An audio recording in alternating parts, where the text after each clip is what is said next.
Here's your invitation, it's a new world vibration. We making merch that matters, no hesitation. The network partners be tight, bringing sustainable dreams to the light.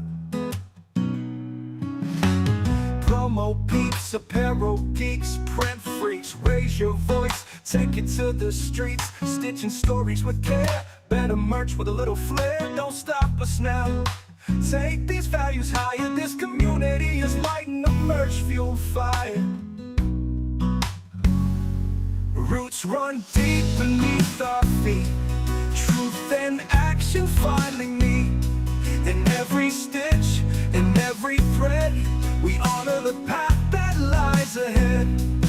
Why it matters, say it loud. We'll rise up and we'll make it proud.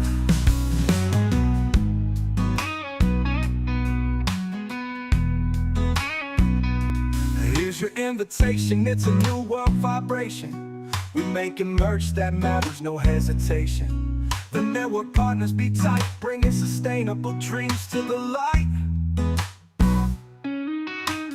Promo peeps, apparel geeks, print freaks, raise your voice, take it to the streets. Stitching stories with care, better merch with a little flair. Don't stop us now, take these values higher. This community is lighting the merch fuel fire.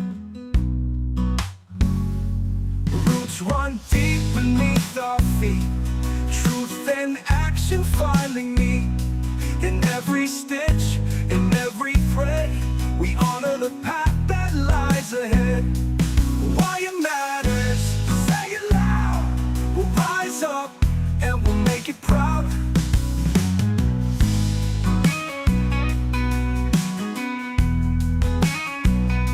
We'll rise up and we'll make it proud.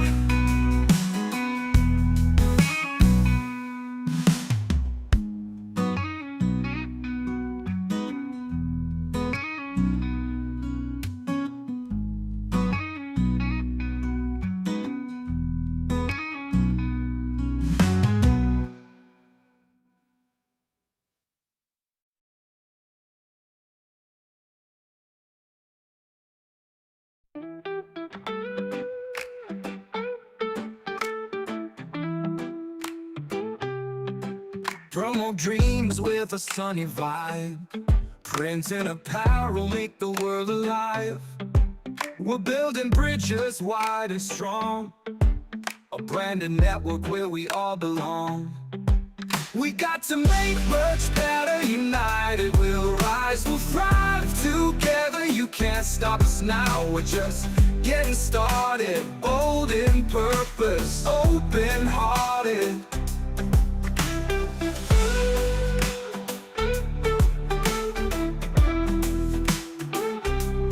Threads and colors tell the story true. Every stitch a bond between me and you. This is the anthem for a brighter day. Bold in purpose, open-hearted. We got to make merch better, united we'll rise, we'll thrive together. You can't stop us now, we're just getting started. Bold in purpose, open-hearted. Threads and colors tell the story true. Every stitch a bond between me and you. This is the anthem for a brighter day. Bold in voices paving the way. We got to make merch better, united we'll rise, we'll thrive together. You can't stop us now, we're just getting started. Bold in purpose, open-hearted. Hands in the air, let the rhythm flow. Merch and dreams in the seeds we sow. Every logo carries a spark of pride. With every heartbeat we stand unified. We got to make merch better, united we'll rise, we'll thrive together. You can't stop us now, we're just getting started. Bold in purpose, open-hearted.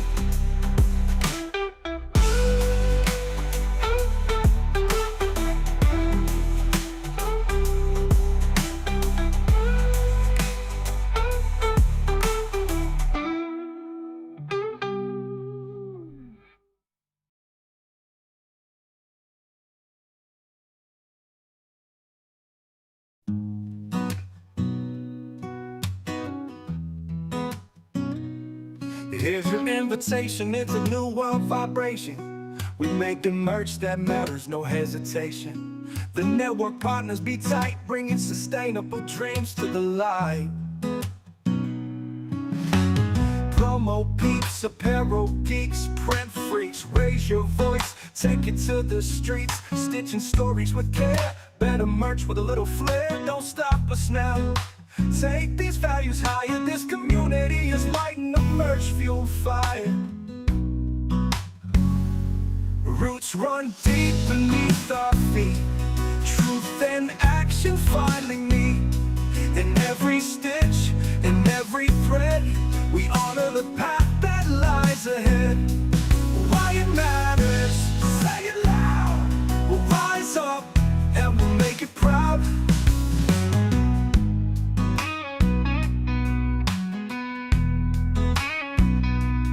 Here's your invitation, it's a new world vibration. We making merch that matters, no hesitation. The network partners be tight, bringing sustainable dreams to the light. Promo peeps, apparel geeks, print freaks, raise your voice, take it to the streets, stitching stories with care, better merch with a little flair, don't stop us now. Take these values higher, this community is lighting the merch fuel fire. Roots run deep beneath our feet, truth and action finally meet. In every stitch, in every thread, we honor the path that lies ahead. Why it matters, say it loud. We'll rise up and we'll make it proud.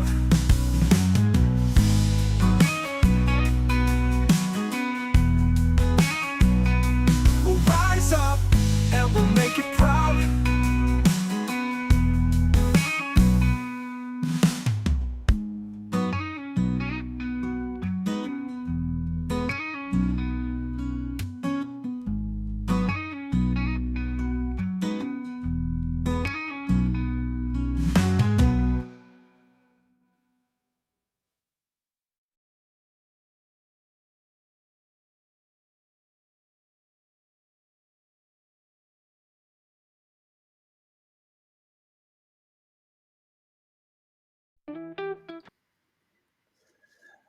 All right. Well, welcome in everybody. We are live, Terry. This is a exciting day. So start us off.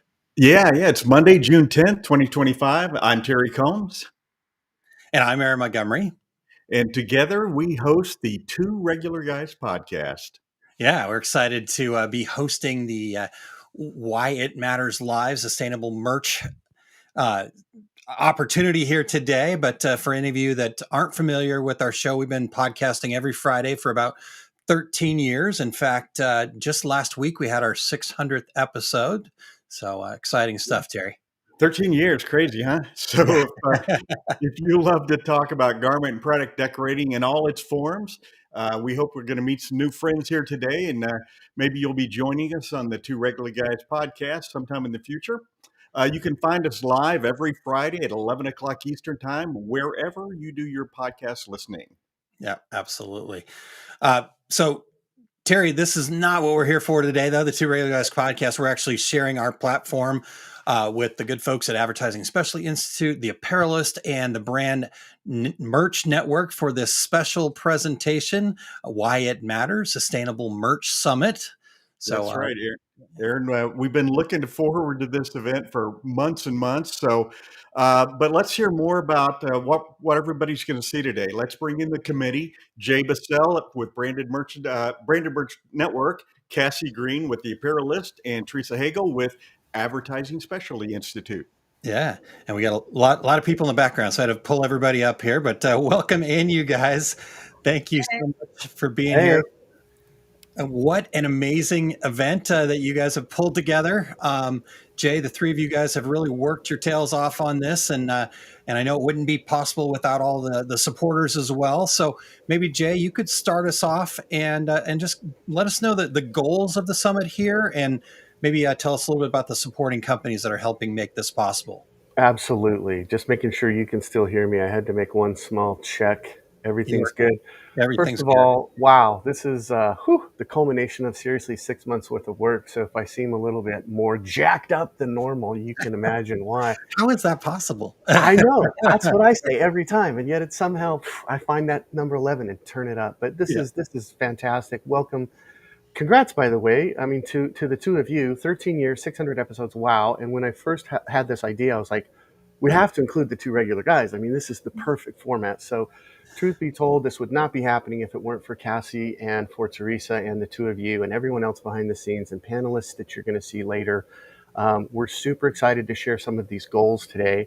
And for the three of us, I would say we wanted to do a better job of creating more awareness, trying to inspire our industries, and I say that plurally, meaning promo, print, and apparel, bringing everybody together and making smarter choices. So that was one of our core goals. Another goal was trying to figure out how to celebrate and amplify all of the doers and the people that have been on this train for a while. Like, so for me, I'm a little bit late to the party, but there have been people championing this cause for years and years and years, and they need to be celebrated. They are the pioneers. They have created a great framework for us to build on.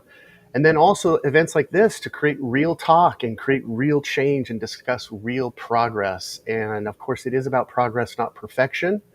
And so through that, I'm learning from Cassie and I'm learning from Teresa and getting all the buzzwords right. But at the same time, more importantly, is learning what that means. So trust builds through transparency. And so grateful for everybody who's tuned in, so fired up for this event today. And yeah, so obviously we've got great sponsors and great help. And we've got folks like All Made Apparel and Gold Star and Stalls and other great organizations, the Printing United Alliance, and I could go on and on and on, but hopefully you'll see some stuff that'll give them some shout outs and some love too. Absolutely. Exactly. The over at YouTube, the chat is lighting up with all the folks that are here. So make sure you let us know that that you're here and what you're hoping to hear today. But there are three great panel discussions today. So Jay, you want to start us off and talk about your first panel you'll be hosting? Yeah, so sustainability sells. Good for the planet, good for business. In fact, great for business. So a real quick candid conversation about client demands, their expectations, what's working, what's driving revenue, and then how our panelists are doing the right thing. So this is a sustainability is a positive thing and it helps our sales. Love it. Love it. Wow. That sounds amazing. And love all the people that are in the chat. So we want to keep hearing from you guys. But Teresa and Cassie, you guys have some really exciting panels that you're hosting as well. So Cassie, why don't you start with us and tell us a little bit about the panel that you're hosting? Sure. And yeah, I would like to echo what Jay said. Congratulations to you guys. And thanks to everybody who has helped bring this event together. Wow. I'm so happy to see we have a community that cares so much about this topic. Yeah. My panel is going to be all about certifications. And truthfully, we could probably dedicate the entire 2 hours of this event to certifications because they can feel a little, daunting. But so we are going to dedicate a small amount of time to talking about just, high level certification discussion. And then, of course, some of our amazing panelists have put together tons of resources and links and things like that we will provide all of our attendees with so that they can continue their journey through certification. Awesome. Amazing. Teresa, how about you? Tell us a little bit about your panel, please. Sure. My panel is all about transparency, real merch, real impact, and why transparency matters.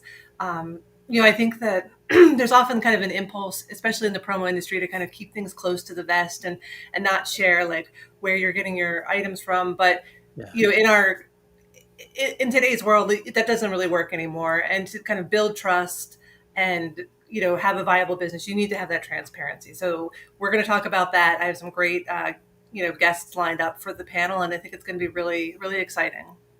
Awesome. That's awesome. Yeah. Well, those panels sound incredible. We also have 9 amazing keynote presentations, but Aaron, you and I are loaning our platform out, so we want to turn it over to the three of you so you can discuss the state of the industry. So Aaron and I got to jump out of the way. All right. Let me push the right buttons, and I miss you guys already.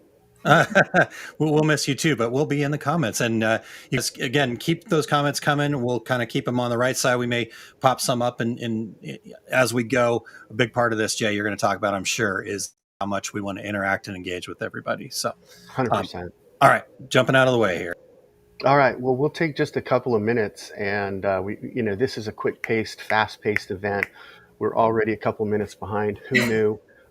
It's just the way it rolls, right? But we're so lucky, and I just want to give another shout out to the two of you. This would not have been possible without you. When I first had this idea, and we all met, we gathered up. I think it was at a conference in Las Vegas. I'll just say that in January. And so let's take a minute, maybe just a minute together. Like, are we making progress? Because you two have been pioneering this way more longer than I have. Cassie, are we making progress? What's your opinion? Yeah, I think we are making progress. For a long time, sustainability was just a buzzword that everybody thought was cute to talk about and people didn't really take seriously. But now we are definitely seeing that rhetoric changing. And, I'm going to pull a quick stat from a State of the Decorated Apparel Industry survey that we did at the end of last year. So this took place November through December of 2024. 137 people participated in this, and 58% of the participants already have basic sustainability practices in place, like recycling, low flow faucets, those energy efficient light bulbs. They've already taken care of the low hanging fruit, with 17% planning to implement sustainability practices this year. So that, to me, over the majority, of our SOTA survey participants have already made changes, are making changes. It's already active. It's real. It's happening. Numbers don't lie. Love that. And would you share that opinion, Teresa? I saw your head nodding quite a few times. Yeah, I would agree. So we started at ASI, we started the Promo for the Planet website about 3 years ago, 2022. And I think at the time I committed I'm going to write something about sustainability every week, and, we're going to keep it going. And I was like, I don't know if I really should have said that. Is there really going to be enough content to do that? Did I just kind of oversell what I'm doing? But that's never been an issue. There's always been something to write about. And I really think that the promo industry is starting to embrace sustainability more and more. I mean, obviously there's always a long way to go, but I think we're all starting to kind of understand that it's an issue, understand that it's important, and starting to learn the language and getting a little bit more sophisticated about how we're talking about things. And I can also share a stat or two as well.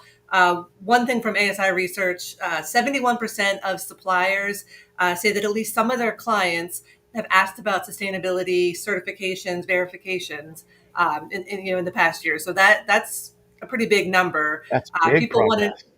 People want that kind of, they want the story of sustainability, but they want it backed up with something real. So, this is real, this is important, and it's not going away. So thrilled that both of you are optimistic. I'm so grateful because you have seen more of the journey that I have. It's interesting what you just said, Teresa, about we were being asked for, do you have these products? And now we're being asked, do you have the data to certify this? You can see that shift in the 3 years or less, but wow, what a difference. And thank you for both of you and your organizations and brands for championing this. I love it. Before we go, and since we're at the kickoff, where could people go quickly at Apparelist? Is there a place to go where they can get more info, Cassie? Yeah, it's very simple. Apparelist.com. And then right across the top of our webpage, you can see topics. Just click on sustainability and all the things live there. Now, later on in the chat, I am also going to drop a link to some Printing United Alliance resources. We have a carbon footprint calculator and some information on ESG strategies and what all of these acronyms mean, because that can also feel very overwhelming. Yes. And so, like I said, apparelist.com, click on the sustainability topic, or I'll drop a link in the chat for some Alliance tools. Perfect. And Teresa, same thing. Where you mentioned it already, Promo for the Planet, but is that a website? Is it a dedicated space? Yes. So it is part of ASI's, kind of news website, but it's its own site. You can reach it at promofortheplanet.com. You can also reach it by going to the asacentral.com, news page and clicking on sustainability. But Promo for the Planet, we've been around for 3 years. And actually this year I recently kind of revamped the whole site with some new, we have videos, podcasts, more resources. So it's even better than it was before. And I thought it was pretty good, and it won awards. So, now it's even better. So you got to check it out. You're a little biased, as you should be, but I have been to both of your resources. They are fabulous tools. I recommend them to everybody, especially if you are looking for what to do, how to execute, the acronyms, the alphabet soup, all of it. Wonderful stuff. Thank you so much, Teresa. Thank you so much. I can't say enough, Cassie, all of the help that you've been. So if I'm gushing, it's just from the heart. It's real. And but we've got to keep moving. So we're going to say see you later for now. We've got a couple of quick videos we can't wait to share. And so I'm going to turn it back over to Aaron, and I'm going to trust in the process. This is All Made, and this is the story of how we change the fabric of apparel together. We exist to make the world a better place and make sure you look good doing it, one shirt at a time. To do this, we needed a factory. Not just any factory, but a place that we could do right by Mother Earth and the people in it. Apparel manufacturing is no easy task. It requires a lot of power, energy, planning, and consistency. To accomplish this, our plant is powered by the sun, fire, and gas. No, not the gas that you put in your car, more like the gas that comes from indigestion. This is how it works. The sun powers solar energy and grows plants. Plants are juiced, shredded, and incinerated. The waste is digested and turned into methane. Wait, I was bouncing on flammable methane tanks? Sketch. Okay, at least it's clean energy that we use to create 100% carbon neutral apparel. Now let's get to the goods. Our industry is known for poor wages and working conditions. We are here to break that cycle. Not only are we creating jobs and lots of them, our makers are happy and taken care of. So in turn, they take care of us by creating All Made. Super soft, great fitting t-shirts that you can feel good about wearing. Because you buy and wear our All Made shirts, we have the resources to build a better future. Like helping out our friends at Osovi, the girls' foster home, where they have a place to learn, grow, and build a better tomorrow. Or cleaning up river waste that turns into recycled polyester for t-shirts, not microplastic fish food that you may eat one day. Ugh. We do this all together for better, all because you watched this video and decided to help continue to build this story by making your next t-shirt one we all made. That doesn't make sense. You get the idea.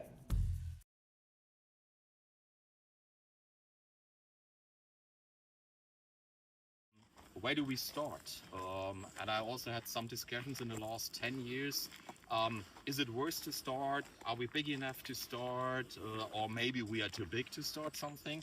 But I think it's not about discussing to do something, do it. Because every step into the right direction is already a good step into the right direction. And just sitting back and waiting for whatever reason, that's not a solution, that's not an option. We all have to do something. And yeah, you can also say, but other countries are not doing that good, or my neighbor is not doing good.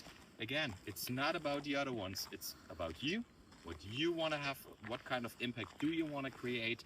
And when you really do something and you really believe in what you're doing, then you're already on a good way. And again, it's a journey. And yeah, so to say, let's stick together, do something, start something together, talk to each other, learn from each other. This is exactly what also this summit, this digital summit stands for. Yeah, listen to everyone, listen to everybody. And I hope I gave you a bit of my insights, how I really think we have to develop ourselves, or how we have to be better every day. And so I hope you will get some more insights from other ones. And thanks, Jay. Thanks, Jeff, for doing this kind of summit. And hope to see you soon, maybe in the US or everywhere else in the world. And let's have a chat about why it matters. Thanks a lot. See you. Bye-bye.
Sleeve Martin.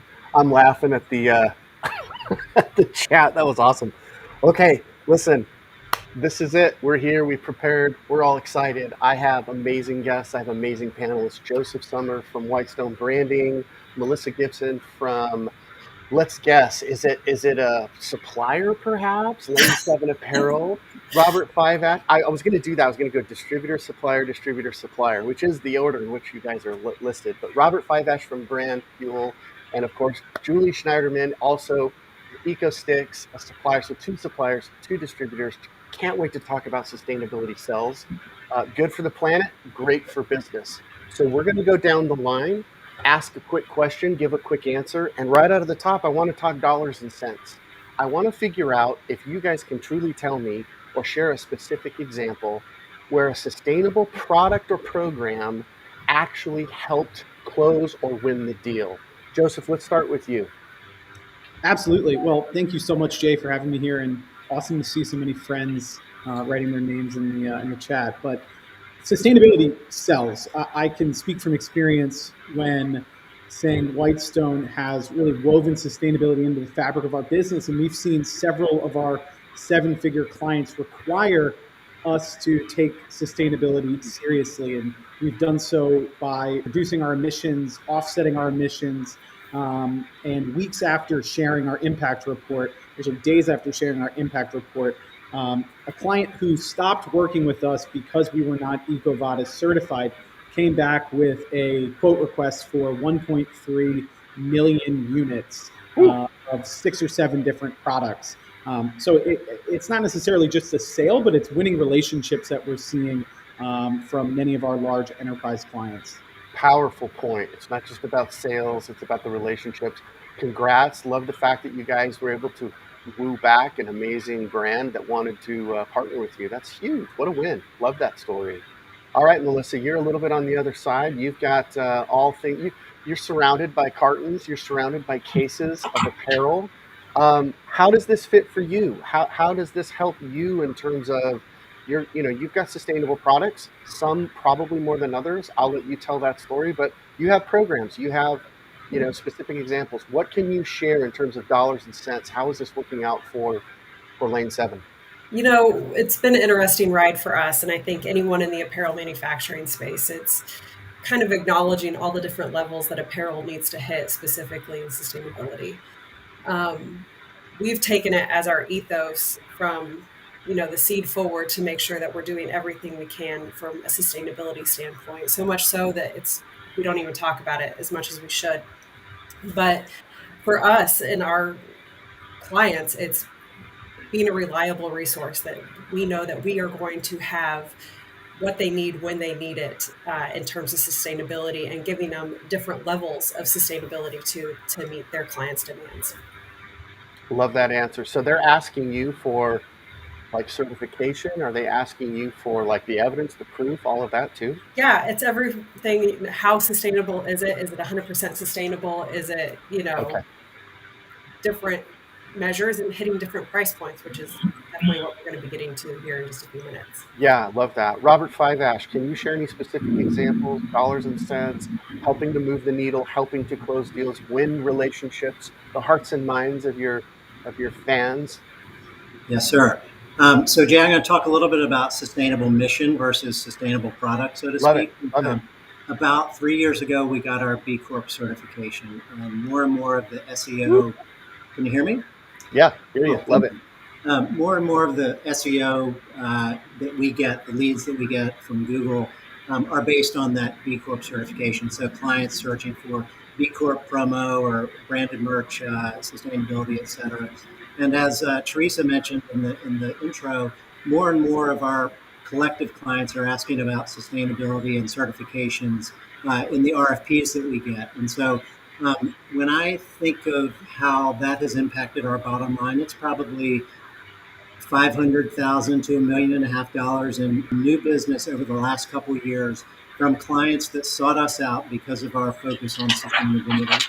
So that's a meaningful number. I just wanted to give a shout out to Gemline, who has made it a little bit easier for us all to source responsibly. They just got their B Corp certification in October. everywhere. But for those folks, it's not the expense; it's like the time and commitment of bringing that internally with clients and all of your departments and that kind of thing. So props to them. I would suggest anybody interested in focusing on sustainability more, look at EcoVadis, look at B Corp. There are lots of different ways you can do it. Great suggestions. Congratulations. Love those real numbers. Love the fact that you're seeing a difference in at the top of the funnel on the search as well as the conversion all the way through. That's huge. And congrats on your B Corp status. I know you were one of the originals in our industry, one of the most obviously notable, but there are others. And congrats to all of them. That's huge. Let's kick it over to you, Julie. Julie, can you share anything specific, something that's helping a program or a sale or a mission, as Robert brought up? Yeah, absolutely. Well, first, I just want to say I'm stoked to be here. This is like a dream come true coming into the promo industry. I'm a little bit of a different supplier in that we came specifically for sustainability. We sell one product, and our whole goal and intention is around sustainability. So to be here now is a dream. And yeah, what we see in our industry is around creativity, concepts. People are coming to EcoSticks because one, they want to do something, but they're not sure how. We can help them create that creative, sustainable story for them in a really easy way. The other thing is that we can help them across their lines of rebranding, refurbishing, wanting to upcycle. There's lots of different avenues that we can help, and it's turning into dollars and cents, not only for us, but it's a return on our customers, because we're not only selling sustainability, we're helping them save money. We're also helping their impact on the planet. So it's a double win for us. So we've had over sales from retail into promo. We've doubled, tripled our sales, and also helping our customers. Oh, that's huge. Love that story. Wow, these are real world case studies, real examples, people that are in the trenches that I respect, that I know. And I love the fact that you're not only doing great for the planet, but you're doing great for your business. Huge. I love that. Smart business. By the way, to all of those, there are now almost 130 people live watching. Shout these folks out. Give them some love. I mean, Whitestone Branding, Lane 7 Apparel, Brand Fuel, EcoSticks. Look at these winners. If you can't celebrate together, something is missing in your DNA, and I will be just the cheerleader you need to push you forward a little bit. Let's go back around the horn here. We're going to talk a little bit about how do we respond to clients. It's come up where Robert, I think, said something, and I know, Joseph, you talked about, these RFPs where clients are searching and they're talking and they're kind of at the start of this process. And how do they approach it? But more importantly, what do you say when they go, well, we care about sustainability, but only if it doesn't cost more? Like, it's like a condition of, yeah, I'm all in, except, but. So what would you say? What's your reframing? What's your positioning there, Joseph? Have you had to deal with that? Maybe I'm jumping to the wrong conclusion. I think we all deal with that. And I think this is a great opportunity to talk about the tangible value of what we do, but also really try and steer the customer to products that they're actually going to use and keep. Because at the end of the day, products that are being used again and again and again are in their nature sustainable. They're not ending up in a landfill. And then second, I think it also needs to talk, I think we as distributors need to talk a little bit about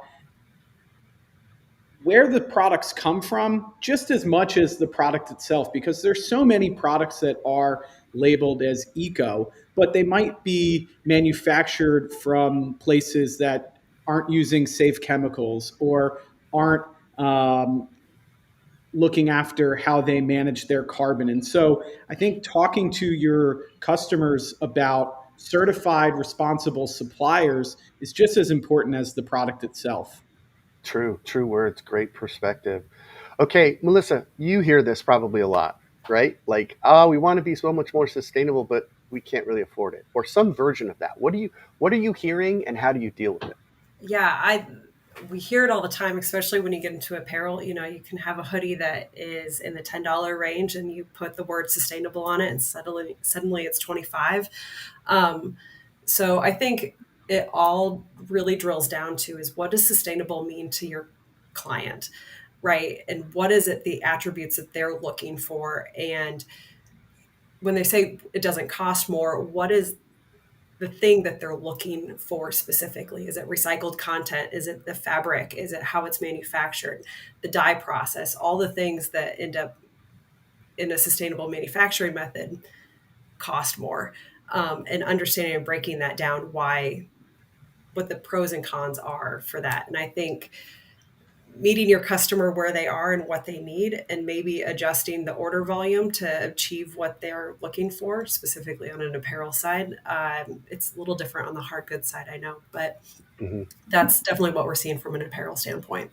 Robert, can you build on that? Is there anything there that you would coach your, if I was a new rep coming to work for Brand Fuel, and what would you tell me to do when they say, oh yeah, we're all about sustainability, and then they see the price tag and they're like, except in this case? Yeah.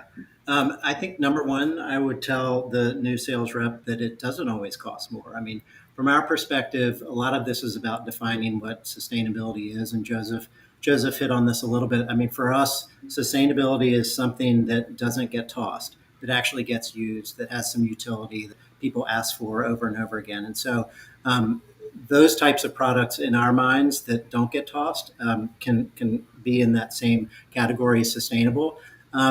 I think to the folks that are going to spend a little bit more on it, they need to actually tell that story. That's like weave that story into the campaign.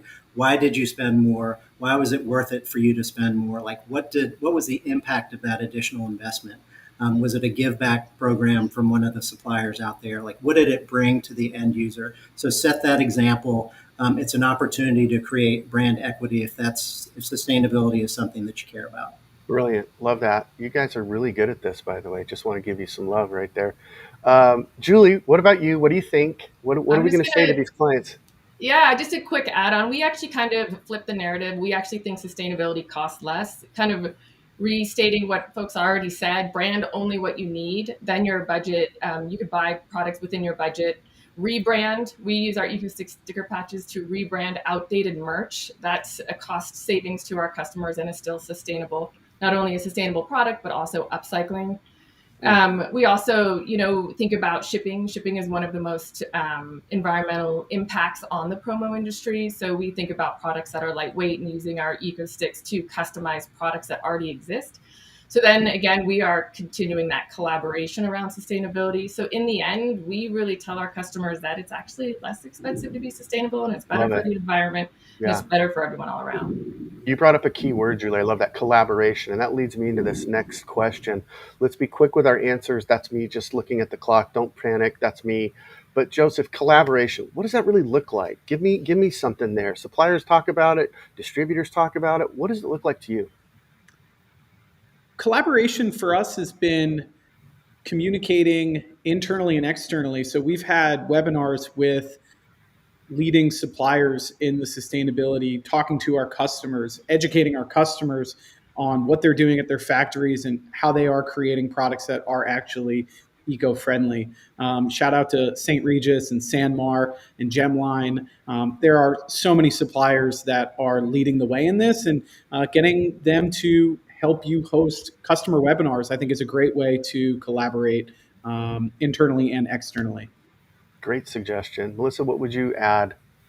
I think for us, the collaboration really comes in and either meeting with end users and kind of helping guide the ship that way and whatever they're looking for, because sometimes it can become a muddled mess, and getting down to the point. And I think being as transparent as you can, giving the testing information, any kind of that can help close the sale. That's what we're going to be looking to do. That's brilliant. Collab. Robert, what have you got? Anything? Sure. Yeah. So, sometimes sustainability is something that's meaningful enough to get used. We talked about utility, but sometimes it's about the actually meaningfulness of it.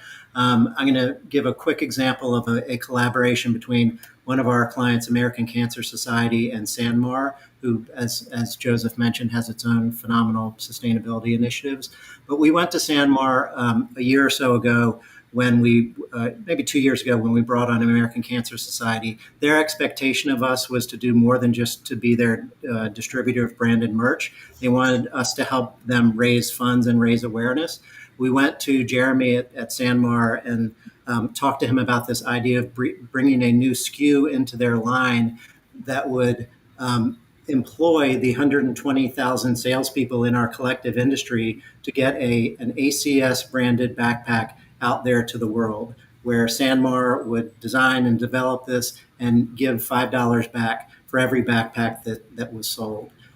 They immediately said yes. They got it going. A year later, it's now in their SKUs. And so, here's this idea of creating a really nice backpack out there that is sustainable because of the meaningfulness of it, right? Here, millions of us across this country and around the world are impacted by cancer. Here's a way to get money in the hands of this fantastic nonprofit by collectively sourcing through Sanmar and this backpack. It was they jumped at the opportunity. We're very grateful for it.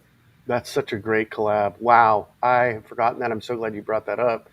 All right, Julie, hard to talk, but if you got anything there that we could learn, a little collaboration, a little something that can help build these partnerships? Yeah, I mean, I would say for us, it's all about creativity and thinking outside the box. Recently we heard that podcast. It's like we're selling concepts and creativity, not products. And so for us, we find the best collaborations when we educate, communicate, and come up with real creative ideas, similar to what Robert was saying, is kind of collaborating, potentially using the products to support nonprofits, to support mission valued programs, and really thinking beyond just the single product. For us, those are the best relationships and the most fun and the most creative for us for EcoSticks. So I would just continue on with that. Love the creativity. Bring it on. Design is not just about a product. It's a thought process. It's a whole thing. Okay, we're rounding third. We're coming into home. We've got about 1 minute left. I know that's no time. First of all, thank you again. You've been fabulous. Your answers are awesome. But one myth, what's one myth that drives you nuts? And what's the truth that we should be telling? Joseph, what have you got? One myth about sustainable merch that drives you crazy, and what's the truth we should be saying instead? I think my spicy take is that while materials are so important and the product itself is so important, I think equally what is most important is the supplier that is manufacturing and making sure that our suppliers are credible with certifications. I think it's a trickle-down effect. Our customers are asking us to get certified, and I think distributors, we have to be putting that same onus on suppliers to get certifications because businesses need to kind of look at their people, their manufacturing facilities, just as much as the product. There's so much greenwashing out there, and I think certifications cut through that. And I think we should really be asking our supplier partners to look at B Corp, look at 1% for the planet, EcoVadis, carbon net neutral. I could go on, but I really do think it's just as important of the supplier equally as the product, and maybe even more so. Well said. Okay, supplier Melissa Gibson from Lane 7. What do you think? I'm going to tag on what he said. Fabric, for us, fabric content is just the beginning and is usually the smallest impact in terms of sustainability. It's all about how it's manufactured. The geographic territory, how many times that thing is leaving a country or a territory, I think is really important. And I know later today, Eric Henry from TS Designs is going to preach that from the mountaintops. But I think looking at how something's actually made is more important than the content. Love it. Robert? I think the biggest myth is that sustainability is just about materials and recyclability and that kind of thing, like Joseph said. Choice may be the biggest factor when it comes to sustainability. Giving your end user, giving your client the ability to give the end user a choice so that instead of vomiting 1,000 whatevers to somebody at a trade show, they get on a site a week ahead of time and get to choose what they want. They're going to use it. They're going to love it. They're not going to throw it away. That's sustainable. I love that answer. Thank you for sharing that. Okay, Julie, wrap us up. A myth, Yeah, last thing I would say is, for us, it's what we focus on is that we're not selling sustainability. We're actually really giving our customers and their customers an opportunity to create change, to make an impact. And so we really want to focus on not just the product, but the messaging around the product and who it ends up with. And I feel like in the promo industry, in my 3 years kind of getting involved, diving in, we have more ability to make an impact because our products go across multiple industries with all the reps that we talk to between universities and tech companies and apparel companies. We have a way to influence so many different industries and people. It's just one of the most amazing things about the promo industry and our ability to really merch sustainably. I love it. You guys have been fantastic guests. Thank you so much for contributing to this. The Sustainable Merch Summit thanks you. You guys brought a little bit of spice. You brought a little bit of truth, a lot of truth. You brought some fun. You brought a ton of enlightenment, and I'm so grateful to call you friends, and thank you. And I can't wait for this next transition on the slide, because the point of it is to get involved in this chat and talk about some spicy takes and some hot, amazing insights that you just gained from these 4 winners. So let's say thank you to every one of you, and see you soon.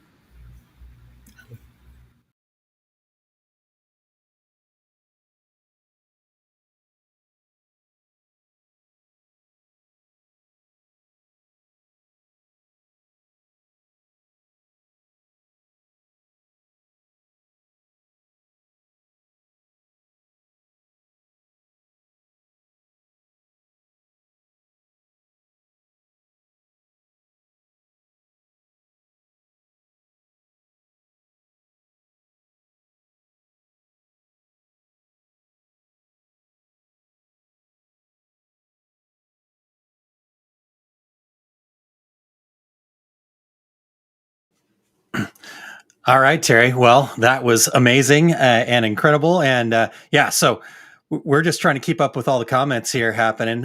So incredible, Terry. We want to be quick because we got lots of great information to come. But I just want to hit a couple of we go back, we got Jay talking earlier about how he's thrilled about 400 people registering for the event. I'm just going to scroll down through a couple of comments here. And the superhero names. Hey, let me hit a couple of those superhero names. Cassie Green said, "Around the house, I'm sustainable Sally." Seth Messer is Sleeve Martin. The promo Rob is just promo Rob. There you go. Yeah, Melissa Pavlov, make it better, Melly. I love it. These are awesome. Very awesome. Very awesome. So and keep those comments coming. Here's the cool part, you guys. All these comments are going to be saved. We're going to figure out a way to get them so everybody can kind of see all the engagement and what's going on here. But I want to hit a couple of others real quick. I work with a client who will only buy sustainable products from me because of their specific brand promise. I love that. Let's see here. We've got a sustainable program can not only help promote sales by aligning with your customer base, but it can help drive more profit to your business as it can lower operational costs. So, and then Promo Perspective said distributors have a unique challenge in managing supply chains to ensure you are sustainable in your building, along with through your whole supply chain. I love it. I love it.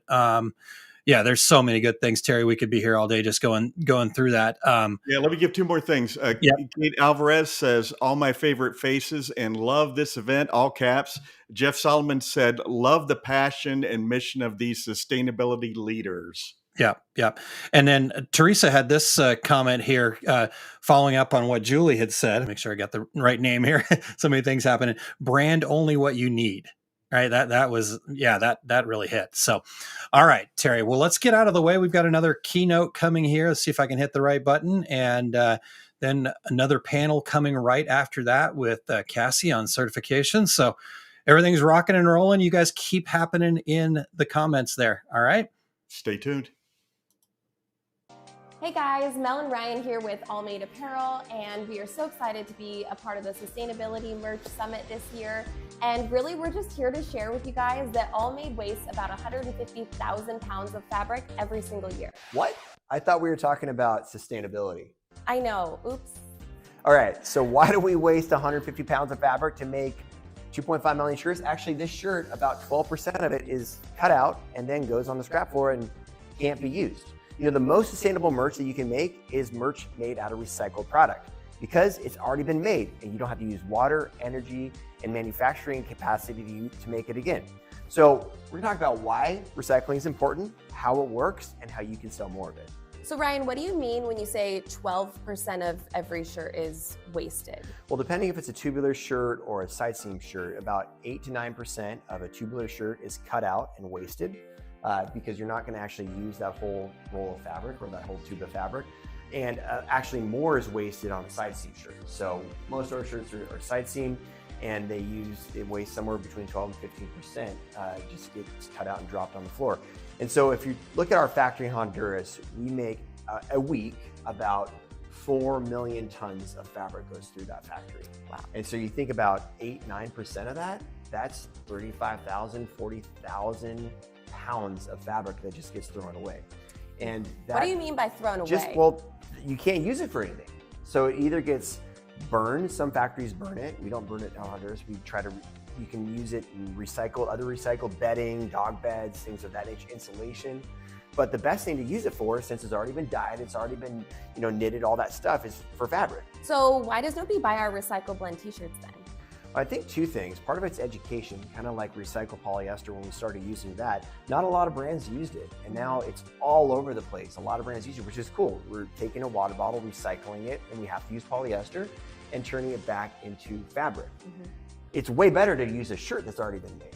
And how much easier would it be to make a shirt than recycle? So let's talk a little bit about how it works and how we actually get that shirt back into a new shirt. I think the second thing is that traditionally, it's been pretty bad quality, like a little rough and scratchy, because it's hard to do that process. So I think education and then quality, the new quality standards that we have now, these are both really, really nice shirts. And that's one thing that can help sell more of them. So here at All Made, we actually have two different types of Recycled Blend t-shirts. We have our Recycled Blend collection, which is 3 styles. That's 50% recycled poly and 50% recycled cotton. And then we have our AL3000, which is our heavyweight t-shirt. And that's actually made 100% of recycled cotton through and through. Let's take a tour through the factory to see how it works. Ryan from All Made here in San Salvador, El Salvador, at Recover and Central America Spinning Works, where we make the AL2300 Recycle Blend and the AL3000 Heavyweight Recycled shirt. Now, the first step, we actually took this right from Elftex. This is the PC54 True Royal, and you manually separate it. It comes in bales like this, compacted bales from Elftex, manually separated into about 80-pound bags that goes to the shredder. Also note that we're only processing ring spun yarn here because it's really hard to recycle open end. It's very, very rough, and it has a shorter fiber. So this is the shredding machine where it takes that scrap and makes it smaller so it can be processed and recycled. We've got the Metal Shark metal detector here, so if there's any needles or any type of scrap that gets in these scraps, it stops it so it doesn't ruin the machinery. This is the first shredder which shreds it or chops it horizontally. Would not want to get my fingers in that thing. So you can see it's already smaller after stage 1 of shredding. This is the second stage of shredding, which shreds it or chops it vertically. Then it gets sucked up and stored into a big silo ready for recycling. Now the cool thing about the AL2300 and AL3000 is they use virtually no water. In fact, this is the only water used in the process. Just a tiny little bit of water to make sure that this machine, as it's recycling, has a little bit of lubrication, not start a fire. Then it comes out of the silo, it's transported out of the silo into the recycler. This has 6 different stages. In each stage, it chops or shreds up that scrap into fiber until the fiber becomes fine enough that you can spin it back into yarn. Finally, the fiber is compacted and taken over to spinning. All right, guys, so here's a couple takeaways that we want to leave you with. The first thing is this, demand. We need a higher consumer demand. There's so many great products out there already using recycled fabric. The PC11, the District 3T, obviously we have some All Made products, but really the more that those are sold, the higher the demand goes up. And then we'll start using all of this fabric that's just kind of sitting in all of these cutting room floors. And I think the biggest, scariest part about this is there's so many apparel factories all over that just have piles of this scrap left over, and we need to do something with it, and that's what we kind of want to challenge you guys with. Demand will make that happen.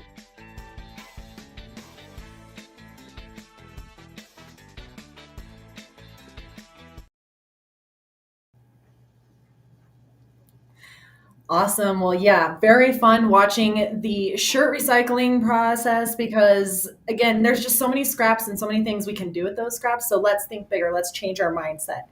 So shifting gears quickly into the next section of our event here. I mentioned this at the beginning of the event. And then, of course, several people throughout Jay's panel talked a little bit about certifications. So again, we could spend a whole 2 hours on certifications, but my hope is by the end of this panel, all of you listening have some real takeaway things that you can do and not just not be afraid of pursuing certifications and exploring them. So first, want to welcome our amazing panelists. So I want to first say hi, Marshall from Atkinson Consulting. Thanks for joining us. Hey. We also have Laura Smith. She is from Storm Creek. Laura, thank you so much for joining. Absolutely. Yeah, and then of course we have Tim Sherry. He is from Hohenstein, but perhaps a more recognizable name for people out there listening is the Ecotex Certification Association there. So thank you, Tim, for joining us. Thank you. So because, again, we don't have a lot of time, I wanted to start with you guys. Tim, maybe you could start by outlining what is certification? What does it mean? Because we've kind of talked a little bit about, some of these terms can feel a little overwhelming or they mean something to different people. So there's quite a few different certifications out there. So, what is the general premise or factors or considerations behind certification? Yeah, I think what is a great place to start. But what I would almost go to why do we have these certifications first? So, back in the 90s, a lot of manufacturing was leaving the US and going to far-flung places around the world, and there wasn't a lot of visibility to what was going on in those facilities. And so certifications were developed. These are third parties that go into places and verify what is actually happening. And in the apparel and footwear industry, we have 4,000 to 8,000 chemicals that are used. And the fact that we don't know the exact number is kind of our cause for alarm. And that's why it's important to have third parties going in to do this verification and know what is actually being used.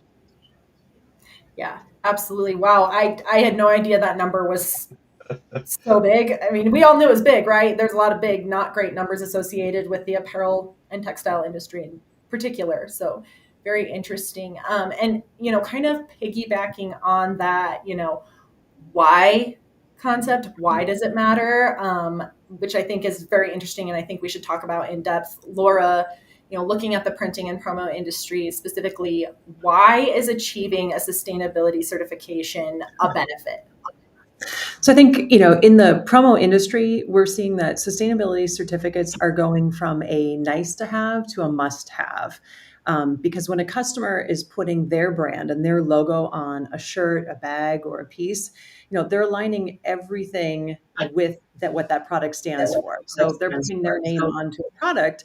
And that sustainability certification, whether or not it's the gold standard of a B Corp or it's EcoVadis or Blue Sign, it's telling the customer that they're choosing something that's been vetted, and that there's no greenwashing. It's real. It's building trust. It's adding value. And quite frankly, if there's like 10 options of the same product and you have the one that is certified sustainable, that's the one that's going to get picked. So it's going to create an advantage too.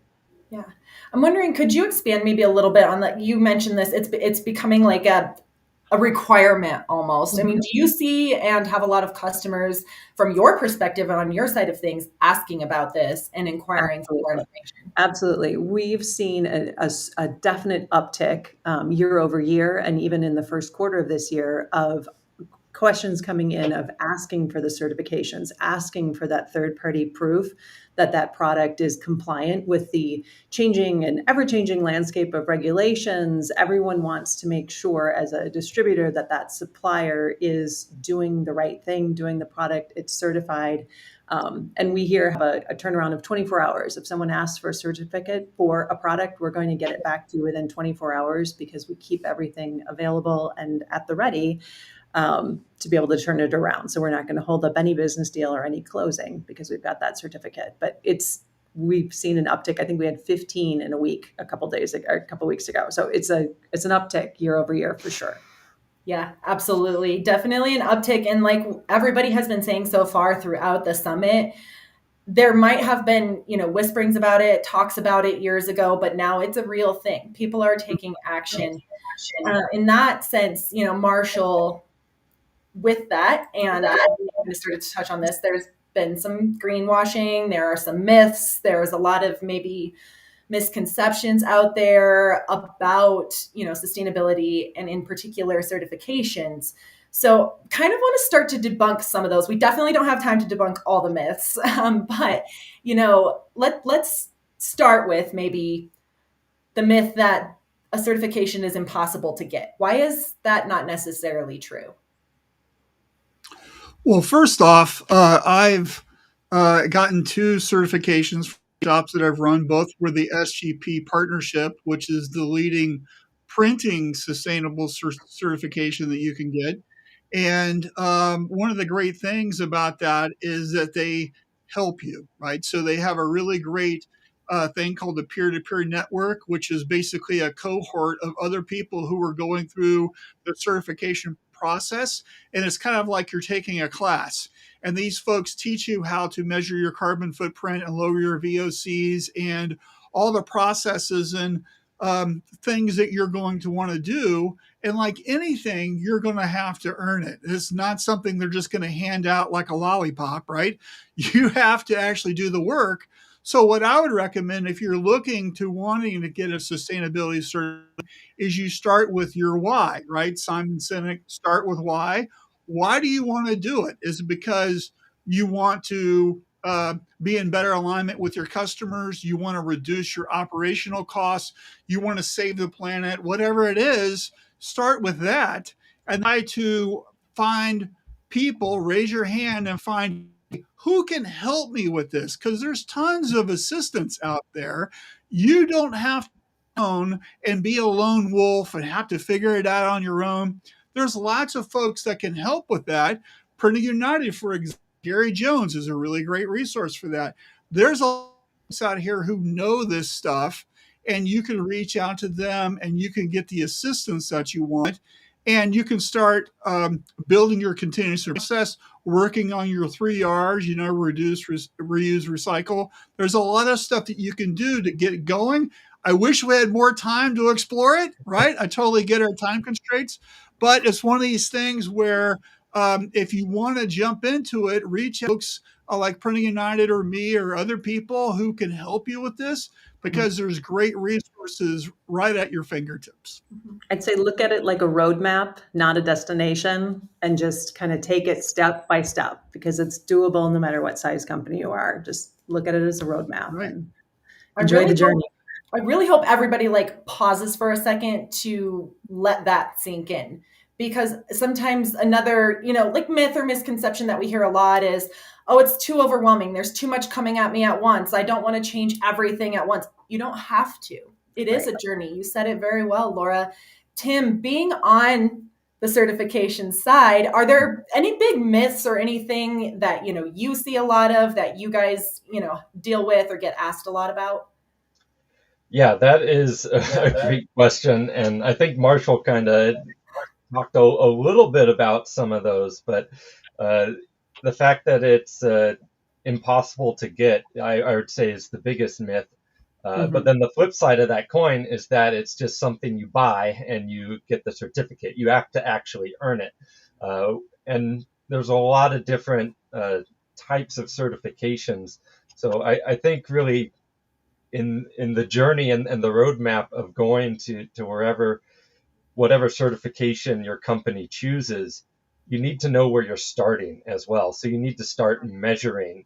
And that could be anything from power usage to wastewater usage, packaging materials. But you can't show improvement if you don't have that baseline to grow from.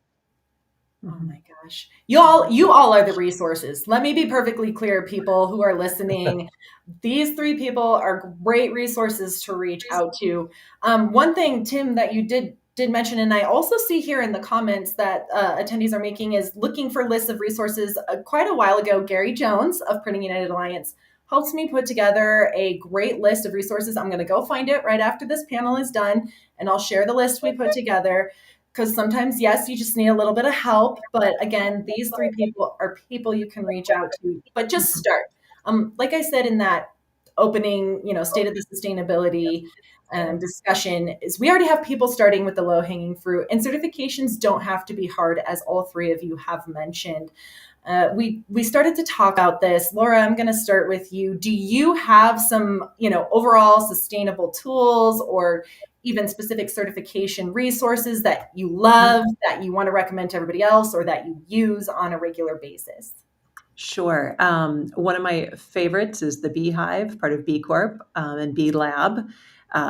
They really do a great job of partnering and helping you kind of along your journey and your roadmap, and a great resource for asking questions. That's probably my favorite one that I want to use quite often. I know UNGC, the United Nations, has a great resource and educational tools just for learning more, like globally, not just focused on the United States, but getting a bigger picture of internationally what challenges are coming up or regulations are changing. That's also a great resource to use, as well as I think the AFAA, the American Footwear Association, Apparel Association, that often has a lot of great webinars and information. So it's kind of like keeping a pulse on everything that's out there that's going on, and then boiling it down and tackling it. Marshall, what would you like to tack on to that response? Because there are some good ones in that list for sure. One of my favorite tricks that I coach people with is, it doesn't matter, an apparel decorator or you just have an office, is to get an energy audit, right? And so your local utility company offers an energy audit. Usually it's free, but sometimes depending on where you live, you might have to pay a small fee. And there's a person that's going to come out to your facility and poke around, and they're going to look at your HVAC, they're going to look at your energy consumption, they're going to look at your machinery, and 2 or 3 weeks, they're going to give you a giant grocery list of all the things that you should be doing to change your business to help lower your energy consumption. Believe it or not, that's a really great place to go. And if you're an apparel decorator, one of the biggest tips that I learned from this back when I did it was, we all have these big, huge machines. And when we come in the morning and we flip them all on, our energy usage spikes, and then that establishes what we pay for the rest of the day, that spike. So if you have your equipment timers where about 10 or 15 minutes in between each thing, what happens is that spike is a little less, and you end up paying less for your utility all throughout the day. And that's going to save you a bucket load of money by the end of the year. What a simple, easy thing to evaluate and to look at. Tim, what else would you add to, your favorite resources, or maybe even things that you all offer? Yeah, so I'm biased to Okotex because that's what I work in every single day, but they have a great free tool called the buying guide. So if you go to okotex.com, you'll find the buying guide there, and it's essentially, well, I call it a phone book. Sometimes people don't know what a phone book is these days, but it's essentially a directory or a database of pre-certified suppliers, brands, and retailers that have been through the Okotex certification process. So if you're a t-shirt printer and you want to source pre-certified t-shirts that you know are using good chemistry, this is a great tool to find a supplier for that. I always tell customers this is going to ruin the rest of your day because it is so fun to play with, especially product developers. I always say if I ever quit my job and start an apparel company, I'll just buy off the buying guide because it's doing my job now for me. There you go. I'll add motion sensor lights is a really good idea to save energy in your office until they go off because you've been sitting too long. You know what, though? What a great, real life example of an energy saver. I love it. There you go. Oh my gosh. All very good resources. Like I said, we're debunking myths as we speak, because we're all saying you are all offering all of these resources that are at the tips or fingertips, right? And these are easily accessible resources. Not that we have a lot of time left, and not that I really want to go too deep into the weeds here in terms of, the messaging power, the branding power behind certifications. But really quick, if you don't mind, Tim, let's just start there. what kind of branding or messaging power does this give to people when they have a certification? It really, it's that stamp of approval to customers, and knowing that, that's, you're not just making a claim in the dark. That claim has been verified. And often whatever certification you have, they'll have language around how to talk about that, so that you're not accidentally making a claim that doesn't apply to the certification, and then your customers all know that it's verified. I like that, accidentally making a claim, because as we have all said, the greenwashing topic is hot on the radar. There's even legislation out there that's starting to address it. Marshall, I would like to pose the same question to you now. While Marshall's giving his answer, he has also put together this great downloadable PDF for all of you attendees to tune into. So if we don't mind Aaron and Terry flashing up that QR code while Marshall's giving his answer on the power behind having a certification, scan that code and you'll get some access to great resources. Marshall, what do you think? So I would talk about not just the power of getting the certification. I think the power lies in your work trying to. Right? It's going to make you ask, why are we doing things this way? And for a lot of businesses, they don't know why they're using this ink or this process or whatever you're doing in your office or your business. We just kind of lump into a rut doing things this always done it this way, but that doesn't mean that's the right way to do it. And this industry constantly evolves. We have new consumables, new equipment, new techniques. So if you're still doing things like you did in 1987, chances are there could be that's going to save you money, save you time, reduce your operational costs, make you a better business. And you just have to stop and think, hey, what's going on with that? Why do we do it like this? And if you start asking that with the 5 why, ask why 5 times, what you'll find out is that you could be doing something better. You just have to figure out the next step on how to make that change. Absolutely.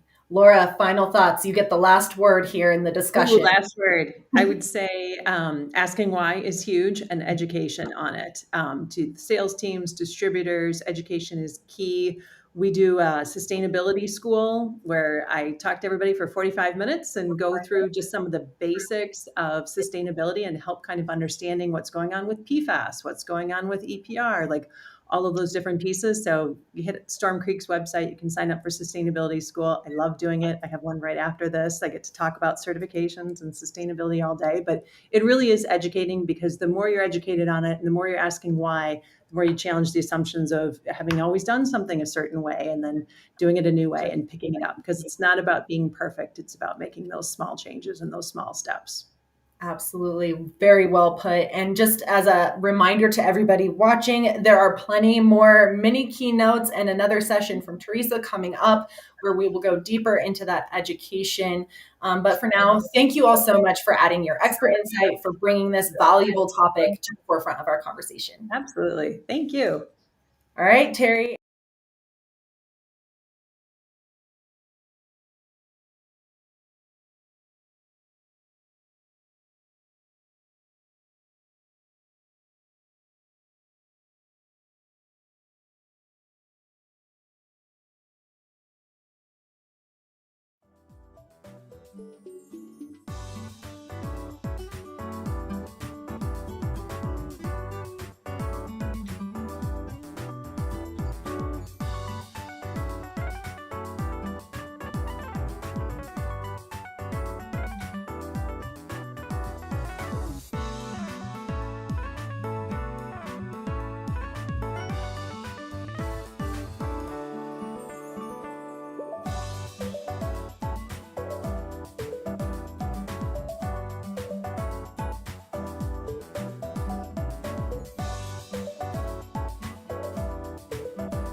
Hello, friends. I'm Danny Rosen, co-owner with Robert Fivash of Brand Fuel, a certified B Corporation. Let's talk about 12 steps that will help you future-proof your brand merchandising company. All right. Number 1, narrow your market. Choose your clients and you will choose your future. Also, practice what you preach. Use targeted premium branded merch to help you earn those new clients you want to win over.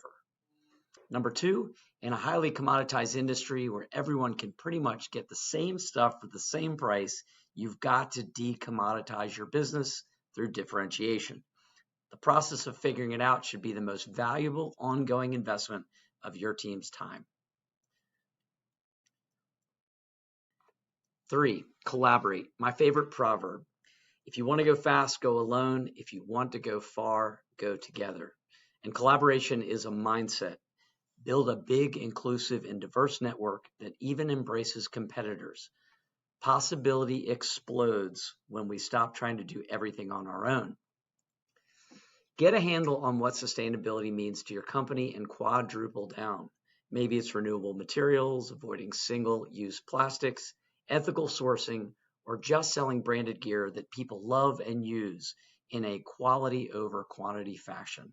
Our industry's survivability is existentially linked to sustainability. Number 5, confidence is a muscle that should be exercised through action. Have enough confidence in your profession to challenge your clients when you don't think what they've asked for will be effective, no matter what the risk to revenue is. Number 6, be willing to say no when it comes to anything unethical or not in line with your focus. This includes making strategic abandonment a part of your decision-making process. Part ways with toxic customers and employees, especially the toxic rock star variety. That's when you define what you are made of. Number 7, stand for something or be forgotten.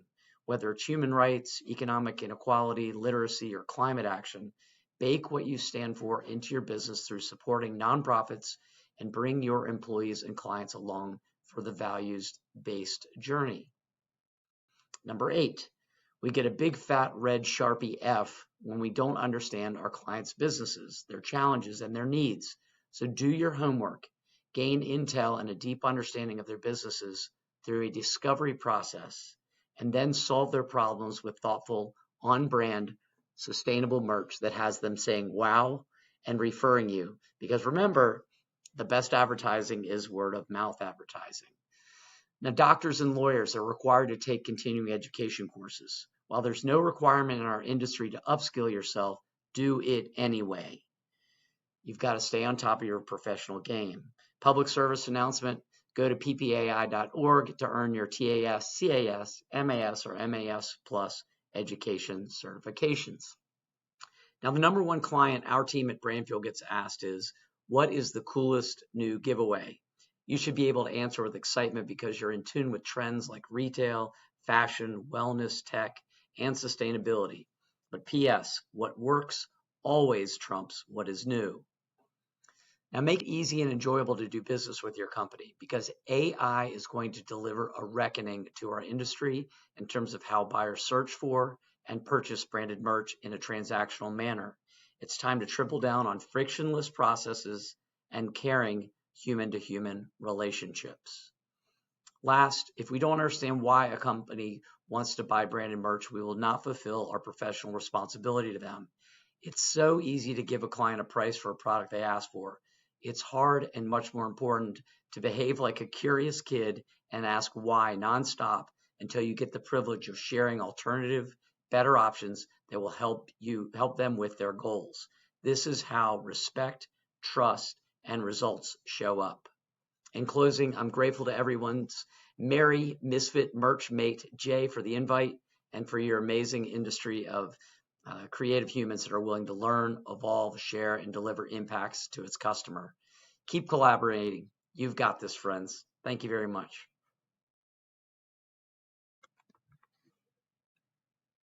Hi. Hi, everyone. Thank you so much for joining us. My name is Sarah Osorio, and I'm the Environmental Health and Safety Affairs Coordinator here at Printing United Alliance. I'm here today to talk a little bit about some of the sustainability regulations that are currently impacting the industry.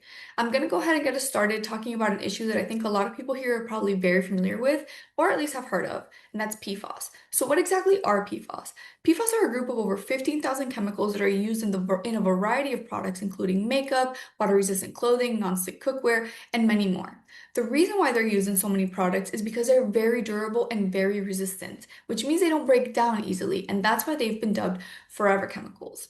As a result of this, at least 22 states in the US so far have introduced or passed legislation that bans PFAS in certain products. And of those 22 states, 6 have passed legislation that ban PFAS in textiles and apparel. These are California, New York, Colorado, Maine, Connecticut, and Maryland. Now, all of these states do have different requirements. They all do cover slightly different products and have slightly different exemptions, and they all kick in at different timelines. But I will say that as of right now, 2 states have laws that are currently in place and active, and these are California and New York. Now, our next topic is going to be EPR. EPR, or Extended Producer Responsibility, is a type of policy strategy that places the responsibility of end of life and disposal of a product on the producer of the product. So that would make Coke responsible for the Coke cans that they produce. The EPR schemes that we are seeing in the US right now are for paper and or packaging. And I say and or because they do all cover packaging, but they don't all cover paper. Now, we are starting to see that there's a bigger push to implement EPR for textiles and apparel. This year, California became the first state to pass EPR legislation for apparel and textiles, and similar legislation has already been introduced in Washington and New York. So we do expect to see more states now start to pass similar legislations to the one that California passed, because California tends to be the leader of the charge in these scenarios. Now, the next hot topic that I'm going to talk about, and definitely pun intended, is going to be greenhouse gas emissions and company risk. So, greenhouse gas emissions and company risk, again, this is something that is being led in the United States by California. California passed a law in late 2023. They passed 2 laws that require companies above a certain revenue threshold to report certain things. So, the first law that I'm going to talk about is going to be SB 261. SB 261 requires companies with over 1 billion in revenue to report their scope 1, 2, and 3 emissions. And this applies to companies that do business in California. Now, this is a law that we don't expect many printers to be affected by directly, but we do expect our members to be affected indirectly because since the law requires scope 3 emission reporting, we expect customers to start asking our members and our printers to give them that information so that they can report it to the state of California. The next law is going to be SB 253. This one might not be too important to the printers, but I still think it's important to talk about because it shows the intentions of where these reporting requirements are going. And SB 253 again applies to companies that do business in California and have a revenue of 500 million. So that revenue threshold is a little bit lower, but any company that fits in these requirements will have to report their climate risk and mitigation strategies. So basically, if a company is in South Florida and they do business in California and they have a revenue of more than 500 million, then they're going to have to report on something like hurricanes. What is the risk of hurricanes? What are they doing to mitigate the risk of hurricanes? So even though we are not seeing too much movement at the federal level here, we do expect states to start introducing and passing this legislation. And then the final topic that I'm going to cover today is a European Union Eco Design for Sustainable Product Regulations, or ESPR. ESPR is a regulation that was created to promote durability, reusability, and circularity for products. So what this is going to require is any product to have a digital product passport. A digital product passport can be an RFID tag, a QR code, a barcode, any identifier that the consumer can scan and and when they scan it, that will take the consumer to a site that will give them all of the sustainability information. So where did the raw materials come from? What were the emissions related to the product? And then also what are the greenhouse gas emissions and other sustainability metrics associated with the product? The EU is very much leading the charge in a lot of this. There are a lot of regulations coming out of the EU, specifically the European Deforestation Regulations, the Corporate Sustainability Reporting Directive, and the Corporate Sustainability Due Diligence Directive. These all impose very strict reporting requirements on a lot of companies, and a lot of US companies are going to be affected. The good news is, I think the EU realized that these requirements are a lot, even for them to take in and manage. So a lot of these regulations have been postponed, and there's definitely a push to make the reporting requirements a little bit lighter. If you do have any questions on any of these topics or any EHS topics in general, please don't hesitate to reach out. Thank you. All right, Terry. Well, this has been just incredible, jam-packed all the way here. I'm not sure we can keep up with all the comments, but we love it. So don't make that slow you down. Before we get into some of these comments, I did want to let everybody know we're going to make sure that you guys have the details to connect with these panelists.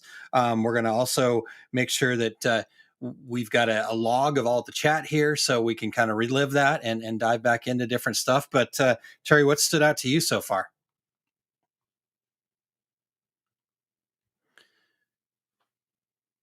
And I don't know if I've got Terry on mute here or if it's just me. Yeah. Oh man, there was my opportunity to Just to do for me, the like we do our overdub. show. No Two Regular Guys show would be complete without that little blip there. So anyhow, what's comment stood out to you, Terry?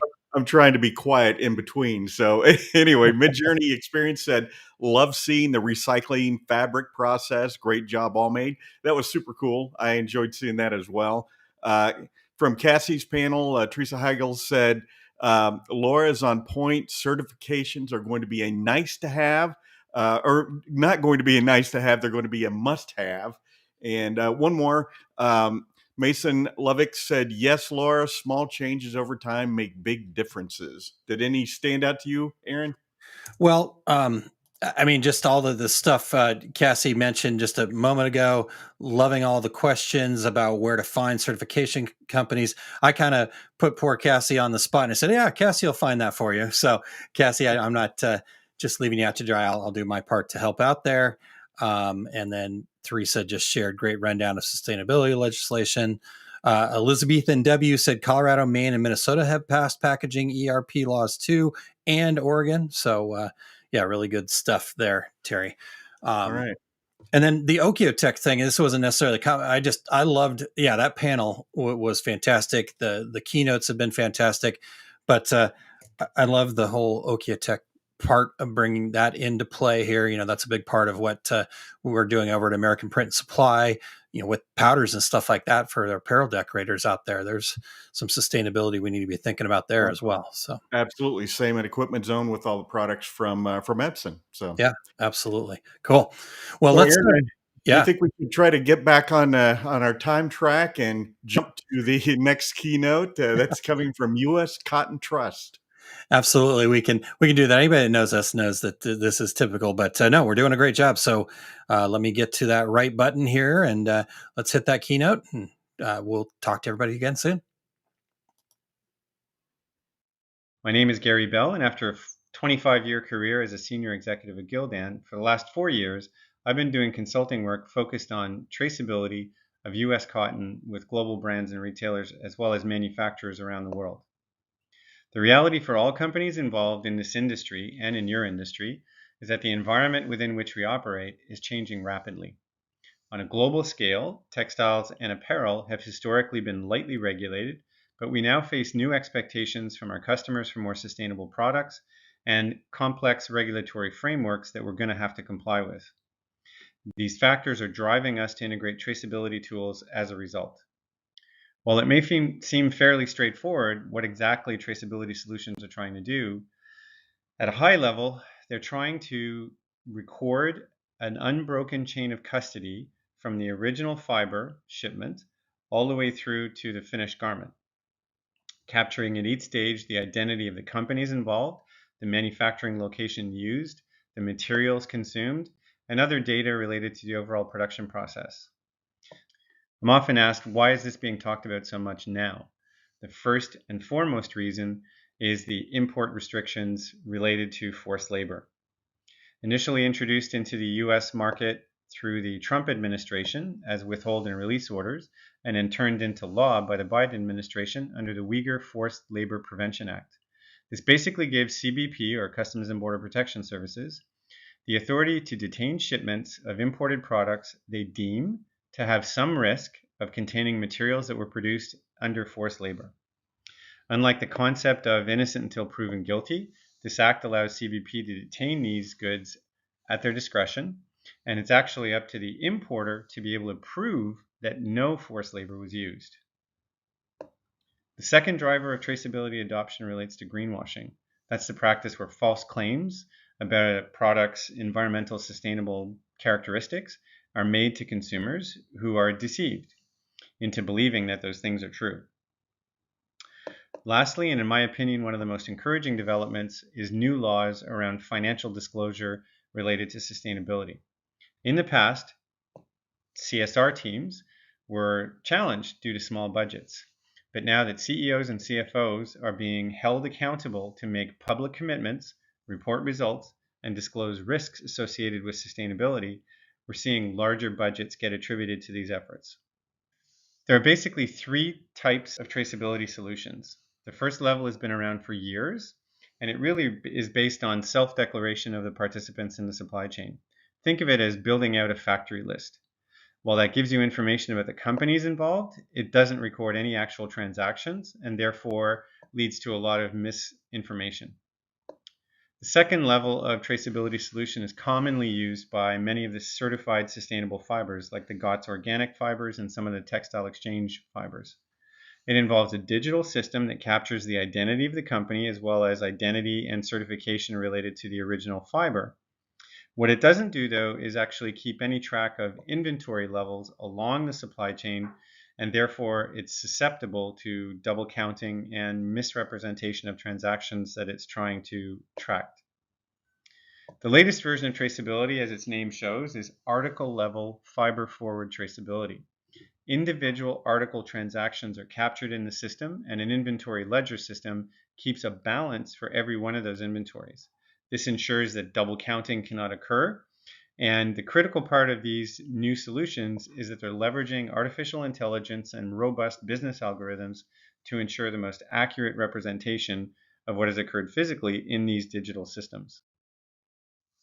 Now that we've looked at what traceability looks like, here's some examples of why it's important. On the green marketing side, a very large international retailer sold a brand of sustainable products into a major European market, with several sustainability claims associated with the product. The regulator quite simply asked the brand and retailer to prove that the supposed sustainable materials went actually into the products.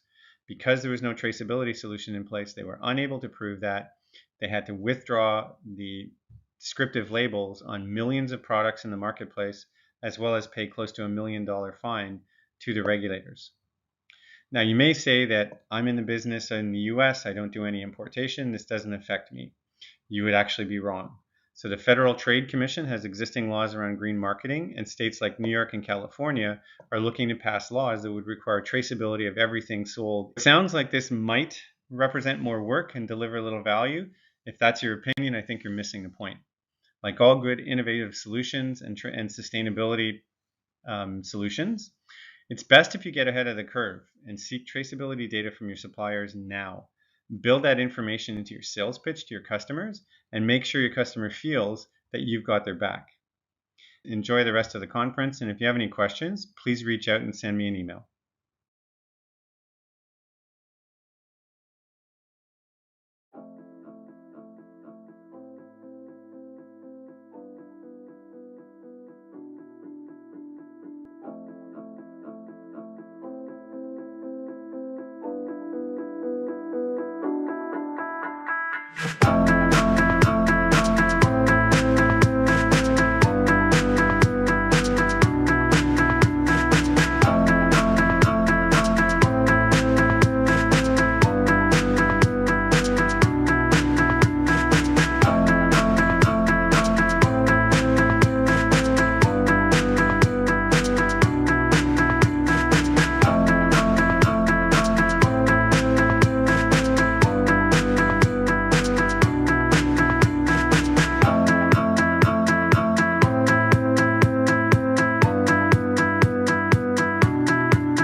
Welcome to TS Designs.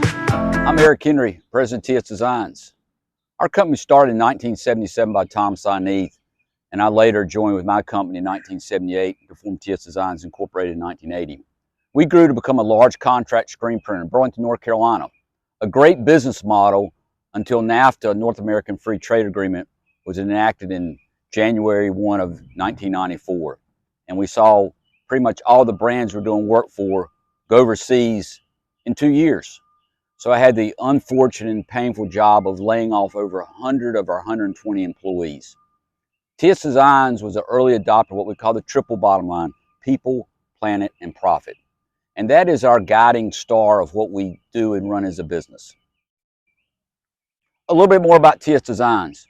We're focused on making the highest quality, most sustainable printed apparel in the world.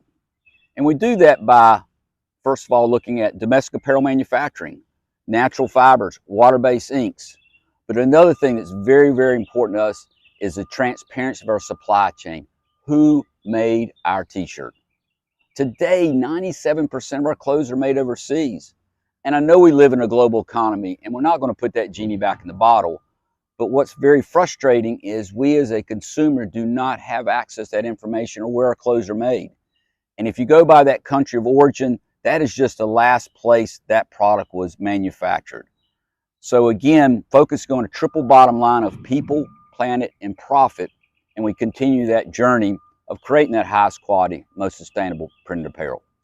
North Carolina is one of the best places in the world at the intersection of agriculture and apparel. Shortly after NAFTA destroyed our business in the mid-90s, we launched a brand called Cotton of Carolinas. And it was very unique at the time, and it's unique today. We actually go to a farmer in North Carolina and buy the fiber directly from the farmer. And then we take that fiber and we facilitate that process, as we call dirt to shirt, to basically produce the shirt that I'm wearing here today. And the coolest thing is we do it in about 700 miles in a completely transparent supply chain within North and South Carolina. We live in a time where I know price is important, but also only focusing on price can get you in some very bad places. And that's no more true than the apparel industry. And as I talked about earlier, 97% of our clothes are made overseas, and not knowing where they're made and who they're made by gets you in places that you would be embarrassed about manufacturing. And so I urge you, when you make that purchase, to look beyond the price and ask those hard questions. Where is it made and who made it? And get those answers. Because basically it starts with education. And the more you know and the better decisions you can make. We live in a very chaotic, fast-changing world. And something that helps us in these times of not knowing which way to go is our guiding star of a triple bottom line: people, planet, and profit. So anytime we get faced with a new decision, it might be a new supplier, it might be a new product, it might be a new way of doing business, we always make sure we ask that question beyond the first question: what is it going to cost? We also want to know, what's the impact to people and planet? And one thing I've said after doing this since the mid-90s, what this will do is give you a lot more stronger, sustainable base in which you operate a business from. Again, thank you for the opportunity. Again, I'm Eric Henry, President of TS Designs. We're based in Burlington, North Carolina, near Greensboro. So if you're ever in the area, please stop by. We'd love to connect with you.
Oh my gosh, Teresa, can we take just a quick second to talk about that case study? Because nothing is more powerful than seeing other people succeeding in the world of sustainability.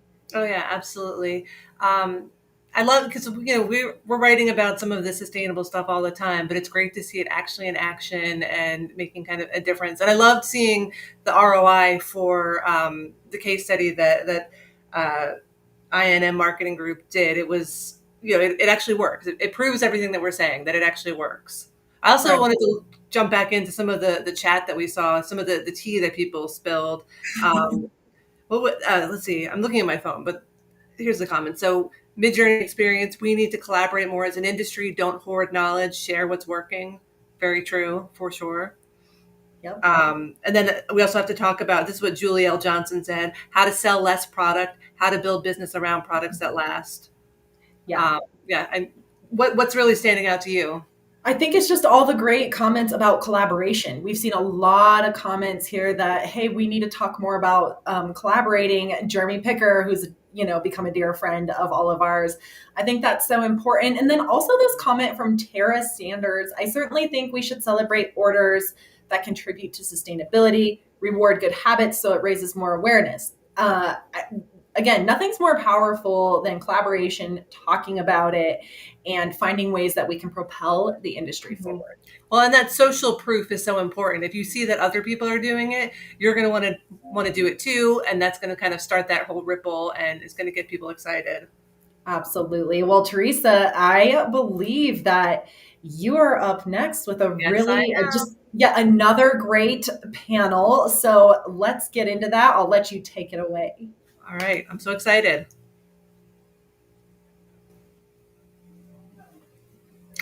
All right. Hi, everybody. We're about to start our last live panel. This one is on why transparency matters, and I have got a great group of people here.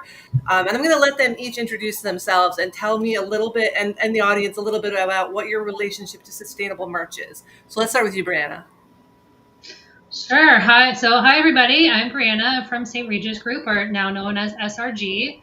I run the compliance and sustainability program at SRG that I'm very, very proud of all of the work we've done. I think we focus more on a holistic sustainability view, not just looking at the product, but building decarbonization, which is like my favorite thing to talk about, and looking upwards in our supply chain beyond just the products we're sourcing. Where are we getting them from? What are the materials? Where are they going? Trying to have a really good holistic view of sustainability and not just product sourcing.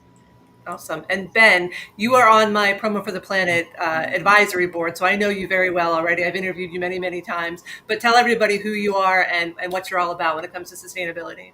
Excellent. Teresa, thank you for inviting me on the panel. And everyone, thanks for tuning in. And Brianna and Michelle, it's great to share the stage with you for a few minutes. So I run Gross and Marketing Group, which is a fourth generation distributor in the industry. I've been deeply involved in sustainability for many years. And why I'm on the stage today is to talk a little bit about my lessons from Swag Cycle. We had been on the receiving end of requests from clients when they had rebrands or acquisitions or changes in marketing messaging to dispose of merch when it became obsolete. And that didn't really sit well with us. And years ago, we looked out to see if there was a solution serving the industry and the broader business community, and there wasn't. So we built one, Swag Cycle, and we launched a little over 5 years ago. We aim to help take obsolete merch and donate to worthy charitable causes in a fully transparent way, or recycle or upcycle those goods. And to date, we've recycled or upcycled or donated more than 3 million units of things and facilitated more than $11 million of charitable donations on the platform. Wow. We've worked with a lot of suppliers, a lot of distributors, and a lot of end user companies, and it's been a blast. Yeah. And I've been following that journey for, since you guys kind of started, and it's so cool to see like those numbers continue to rise and jump. And you've had some like really big kind of leaps with that, which is awesome. So Michelle, why don't you introduce yourself as well? Perfect. Thanks. Excited to be here. Michelle Dando. I'm the SVP of Supplier Relations here at Facilis Group. And my background is from outside of promo in the retail apparel world around sourcing, product development, compliance, and quality. So This is an arena I love. I have a master's in supply chain management, so I went all in on uncovering what was there. So just passionate about leveraging principles and all that we have to really build these ethical practices around sustainability in our industry. Awesome. So where I wanted to kind of start is just to kind of level set, like, what does transparency mean to you guys in terms of promo supply chains, and why is this such an important topic? So let's go back to you, Brianna. Transparency. I think when I think of transparency, I think of both product transparency and product sourcing transparency. So like factory, where is it coming from? You definitely see more challenges on that factory side when distributors or even the end users are requesting social audits, factory names and manufacturer information. It's a challenge because there's a lack of transparency from a lack of trust, and I get both sides of it. I truly do. I'm a huge component and supporter of transparency in supply chains, but I also get the business side, where we actually had a case of an end user going direct to our factory once we disclosed who the factory was.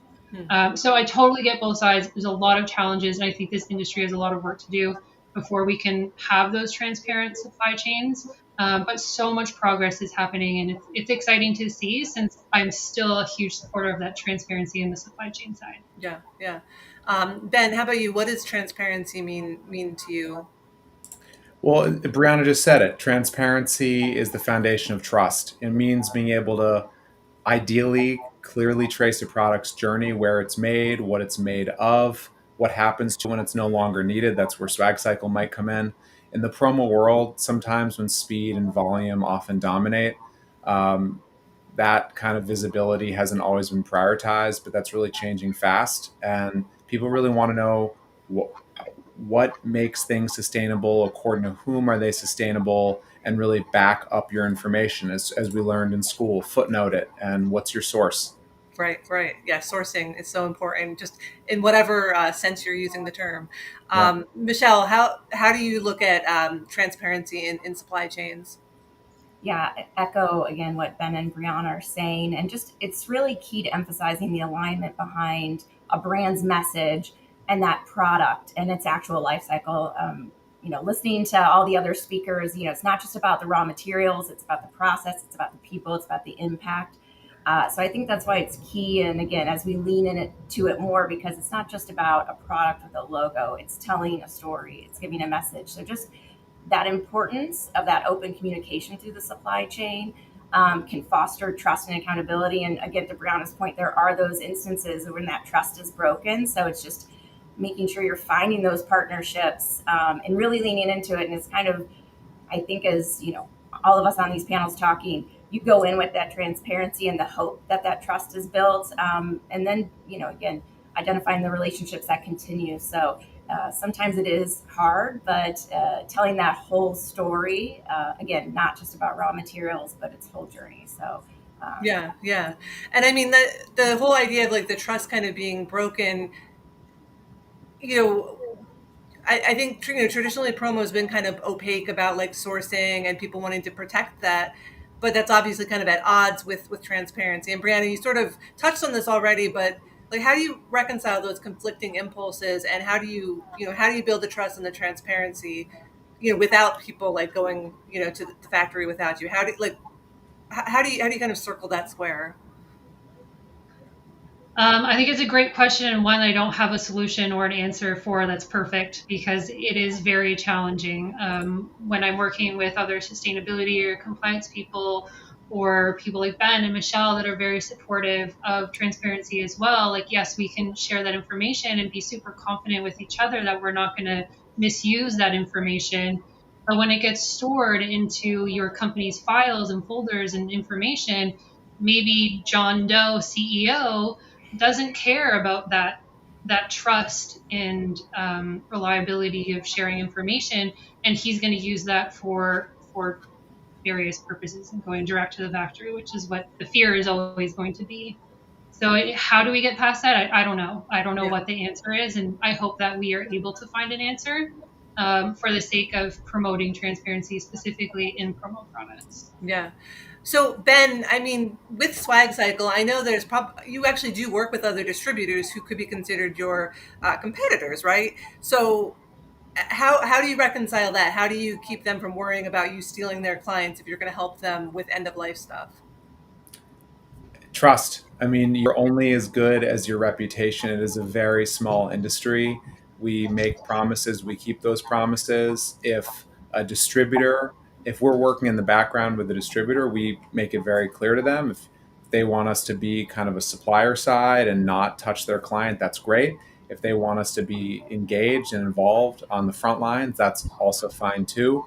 But we never cross that Chinese wall of ever reaching out to someone's client without them including us first. It's just, you have to be so careful. And at the end of the day, from a Swag Cycle perspective, we are trying to improve the world around us. We're trying to leave less of a footprint, create less waste, and also make more social impact, getting good quality products to worthy causes. And the best way we can do that is in a team-based approach. Yeah. Michelle, do you have anything you want to add? Yeah, I kind of Brianna saying there's no perfect answer. I was like, oh, I should have thought of that, but so true. And kind of my thoughts around it were, I would say promo of the past was maybe more transactional, or people who live at that transactional level. And really the people who are doing it well to build that trust, to find that transparency, it's a relational, purchase process. It's not just here's the product, here's my logo. So again, it's kind of building up those partnerships to build that trust. But yeah, there's no perfect answer, perfect solution. But I really lead into where we see really successful people in these realms is when they build that relationship and don't look at it strictly as a transaction. Right, right. So I want to kind of transition to talk a little bit about actual kind of merch projects that have like a powerful impact and sort of are an example of transparency in action. Brianna, do you have any examples that you can share? Transparency in the product in action. I guess maybe the B Corp and Aware and all these certified products that have that transparency insight, they do well. People want them, consumers want them, end users are looking for it. So you kind of see that business value to taking the risk sometimes. So I guess it's a really good example of when it works and sharing that information. And then it helps you get more sales because, I mean, that is what it comes down to. We want to improve revenue. We want to improve profits. So some of those certifications that have transparency built into them prove that it does work when consumers are looking for that specifically. Yeah, I've actually been at trade shows where I believe it was a little pouch with Aware. I think it was from Gemline actually, but it was outside of the industry, and someone saw that tracer and they just got super excited about it. And it's a conversation starter, I think. Ben, do you have any examples of transparency in action? How that's been kind of hitting with clients? Yeah, I mean, one great example at Swag Cycle is our partnership with SNS Activewear. They had nearly 100,000 units of dead stock apparel sitting in a distribution center. And through Swag Cycle, we help facilitate a large scale donation to Provision Ministry, which is a nonprofit in Massachusetts that supports veterans, families, and unhoused individuals. That project avoided waste to cut down on shipping emissions by staying local, and it created a clear documented social impact. So every item was tracked by SKU and donation value so the brand could report on the outcome with confidence. Awesome. Michelle, what about you? Transparency in action. Yeah, so from our perspective, our distributor partners at Facilis Group, driving the need to see that transparency and how do we support them. So over the past 3 years, we've developed what we call our ESG survey for our preferred suppliers. It is 70 plus questions around ESG and also with supporting evidence. Brianna is smiling because she's probably had to answer many of those questions. So again, then we take that data and put a centralized document together. So we're trying to solve that. Again, this is a big, wide world of suppliers and different certifications and different answers. And again, it covers more than just the product. It looks at their company, it looks at their stance on many other things. So for us, the distributors were driving us towards this direction of we need this information at our fingertips and in a centralized place. So that's really how we've leaned in. And again, to be transparent around here's the suppliers that we work with. And, again, not just a yes, we have that, but then how do we get that certification? So we understand that it's not just about checking a box. We really got to have that documentation. Right, right. And I mean, I think something we've talked about a lot is that certification is kind of that first step. It's not like the end point. It's sort of like a jumping off point to ask questions. But what are the questions that distributors should be asking their suppliers to help build trust and to build that transparency? Brianna, what are some questions that they should ask? I think like on a high level basis, just asking suppliers like, what are you doing to avoid modern slavery and child labor in your supply chains? Like, what practices do you have in place? Like, just asking those questions, and a supplier that is working and has some sort of robust program in place could talk about it for an hour probably. And those that aren't doing it and aren't doing their due diligence may not have the proper answer for that. So you can really weed out who's doing the hard work by just asking them, what are you doing in those areas, like the ESG questionnaires? What are you doing to avoid all of this, and what certifications are you requesting or requiring from suppliers, and the percentages of suppliers that have these audits? I think there's a lot of ways you can weed out the suppliers that aren't really doing as much work as they should be. Yeah, yeah. Ben, what do you think are some good questions that we should all be asking? So I definitely echo what Brianna said, but just a few others. Do your sustainability claims come with third-party certifications? Can you trace your supply chain to the factory or raw material level? How do you handle excess, returned, or damaged inventory? Do you offer recycling or donation solutions? Those are just four. Yeah, perfect. Michelle, what kind of questions do you think people should? I mean, obviously you mentioned this, long survey that you have, but like maybe what are some good ones to kind of continue the conversation? Yeah, to add on to Ben and Brianna, I think, especially for an end client, really important for who at that company can you speak to help with that, answer those questions. So going beyond maybe your regular contact and then finding out those departments that can really answer those hard questions. Because again, that leans into, do they have staff supporting their efforts there? But yeah, Ben's questions knocked him out of the park. So I can't Well, this is the problem when you have a panel full of brilliant people. You guys are going to overlap a little bit, but I just wanted to finish off with one last question. Obviously we've talked about this a lot just throughout this whole event, just about how sustainability, the storytelling is so important, but we also want to avoid greenwashing. So can you each kind of just finish us off with giving us like one quick tip to be more honest in your sustainable storytelling, but not greenwash? Brianna, I appreciate going first. This is great. Thanks. It's like definitely easier.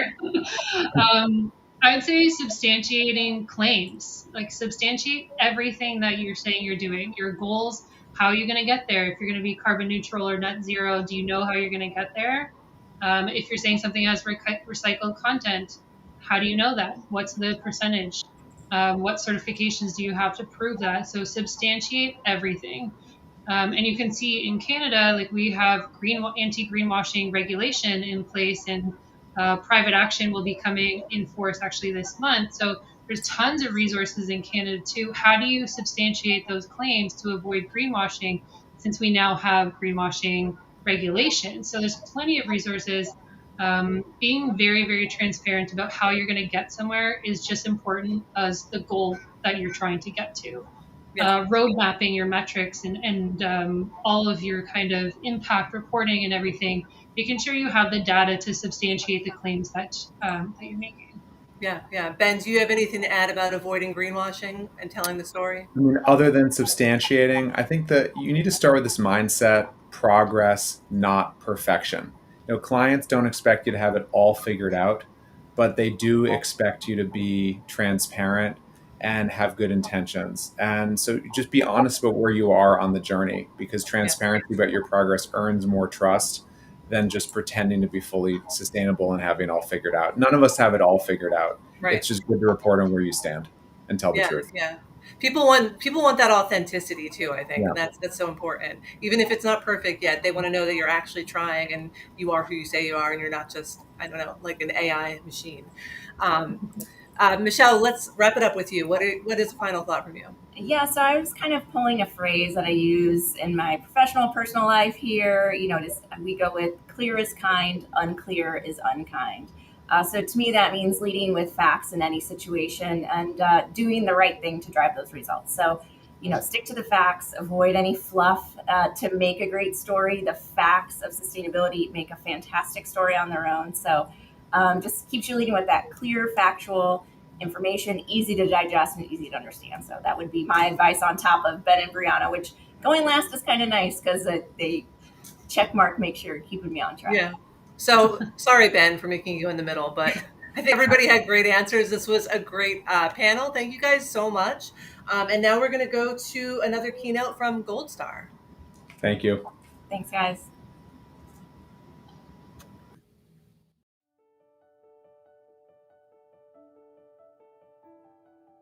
Hi, I'm Lane Hokinson, Global Marketing Manager at Gold Star.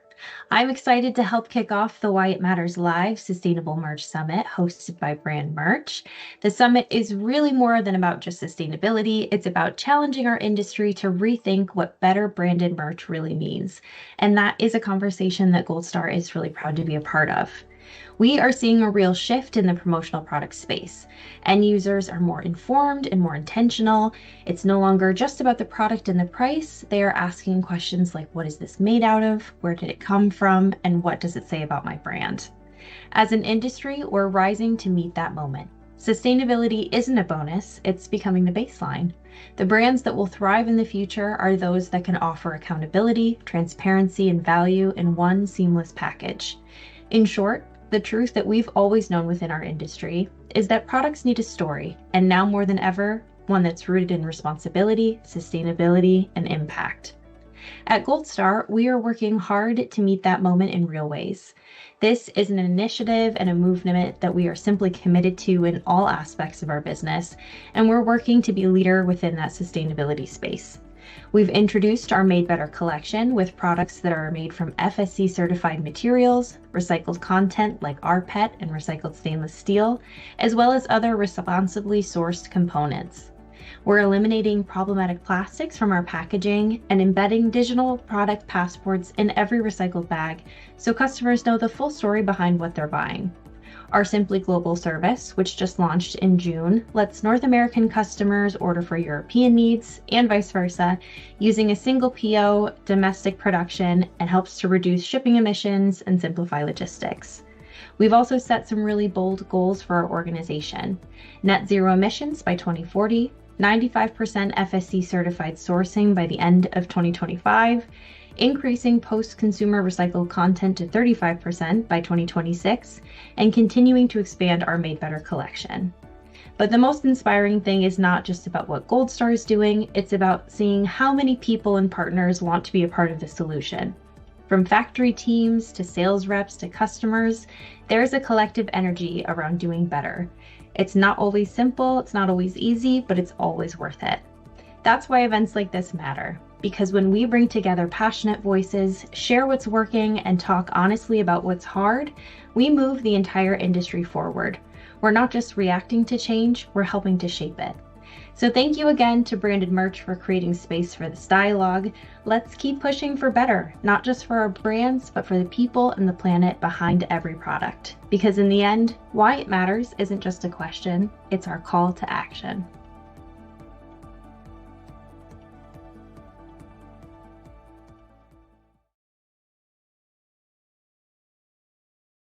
Hey everybody, it's Josh Ellsworth with Stalls, and I'm excited to spend 5 minutes with you on the future of sustainable goods. And for this time, I'd like to present a concept that attacks the business model that you're operating under.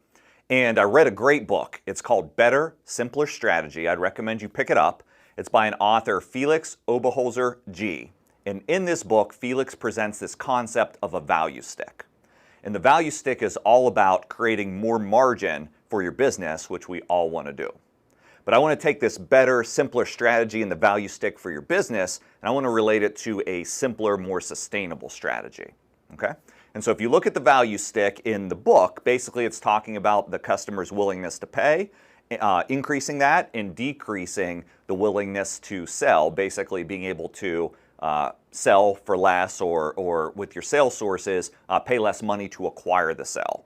Now, when we look about attacking sustainability in this value stick, there are two sides of it. I'm going to start with the first top side of it, which is all about increasing the client's willingness to wear the product out. Now notice that, the client's willingness to wear the product out. That means out of the closet or out of the drawer, to actually put the goods onto the body, wear those out, which creates brand impressions, but also the length of the garment and how long it lasts from the first time they wear it till they decide that they're done with the piece, making sure that that garment has a long life. And so if you think about increasing your client's willingness to wear out your branded merch, we're going to create less product that ends up in the landfill and higher value product that's driving more brand impressions, which is the goal. I don't care if it's a sports team and a fan where you're generating brand impressions around that identity, whether it's a business where we're identifying with the company, or whether that's a social cause where we're saying I'm a supporter, an advocate, or I've supported that. All willingness to wear out. We want the same goal of brand impressions with the apparel. It works for everybody. So what are some ways you can do that? And I'd like to submit to you that it's creating better goods. So how about instead of that tote bag, we pick a backpack? Let's go extreme. Instead of the t-shirt, we decorate a jacket. Challenge yourself to up the quality of the goods. And when you go shop on your supplier site, instead of always sorting by lowest price, I see you, how about sort by highest price or some of those features and functions? You should know your audience so well that you can source goods that perfectly meet their need, that can command a higher price and create more brand impressions, something they're willing to wear, that's a premium quality because of the good, because of the logo, because of what's created, and they're willing to wear out. That's the top side of the value stick. Now let's talk about the lower side of the value stick, because again, we're trying to increase the sustainable merch overall. And on the bottom side of the value stick, it's all about making only what you need exactly when you need it. Making only what you need exactly when you need it. And some may call this print on demand, but it's not just quantities of one, it's exactly what you need when you need it. And so let me give you 3 examples of what this looks like, because this does help reduce brand fill waste, creates more memorable product and experiences, and honestly is going to help you charge higher prices as well.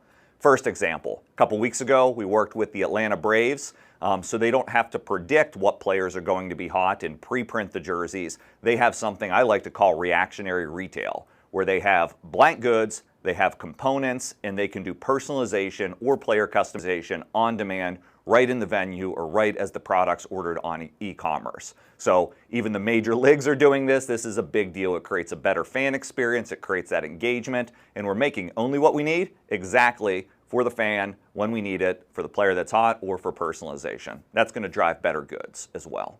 The next example, maybe you can attach to this. It's just a small clothing line in a retail business called Cash Cow Clothings. And so in this business model, they're doing more fast reaction, quick turn replenishment of what sits on the shelf. Yes, they're still displaying goods and selling goods on the shelf, but they don't have deep inventory behind it. They have the ability to source just in time, to customize, in this case with a wide variety of heat transfers, and to do lower quantity replenishment, filling only the smalls or the mediums or the larges, doing seasonal releases, driving more exclusivity into the brand, and printing only what they need exactly when they need it. That's a good business model. And for the last example, let's go at the most recent Stalls Sales and Marketing Summit. This is a conference. I'm sure you print for many conferences. You're used to showing up at conferences and walking out with the big bag of merch. Who knows? It's kind of like generalist merch, which means it doesn't have specific value to me, the attendee. But with the power of e-commerce, at our Sales and Marketing Summit, we created a web store that had all the product that people could go and explore and find the right size for them, check out the fit, check out the finish across a retail rack and shop the rack, and then order the product delivered to their home, saving them the traveling of the goods, trying to fit it into the suitcase, and honestly getting something that means more to them, that they're going to wear out, and that we're going to print only what we need exactly when we need it. Okay? So when you're thinking of creating sustainable merch, yes, we're going to select more sustainable recycled goods. We're going to use more sustainable print methods, but it's more than that. It's attacking the business model and going deep and creating an experience for your client. Thanks for spending 5 minutes with me, Have fun at the rest of the sessions today.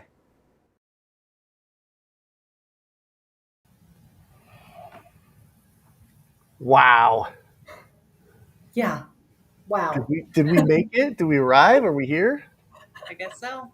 Oh my gosh, you guys, this has been an amazing day. This has been so exciting. And all of the content that we just went through has been, if I use the word epic one more time, I think my kids are going to just toss me out of the street. But this has been epic.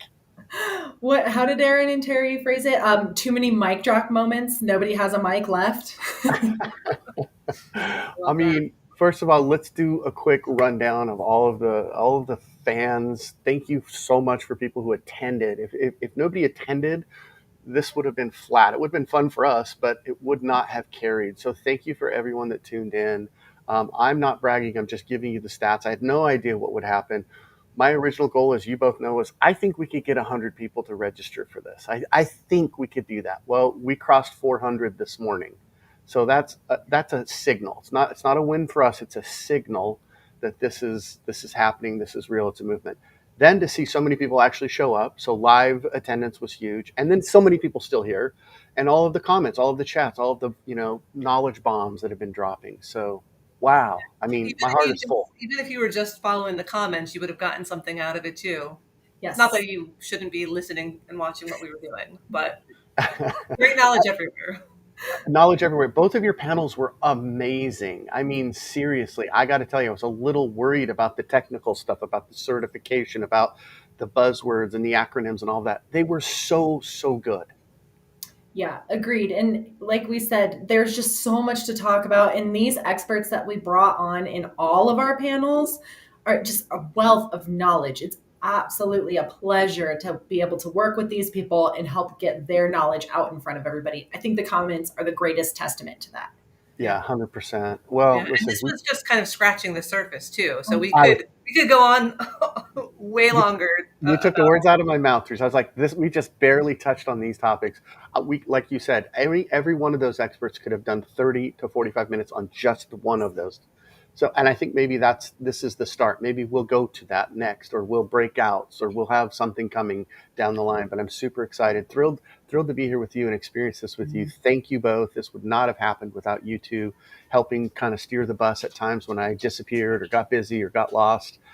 It's been a blast to do it. We also need to thank our sponsors. We've had some sponsors along the way.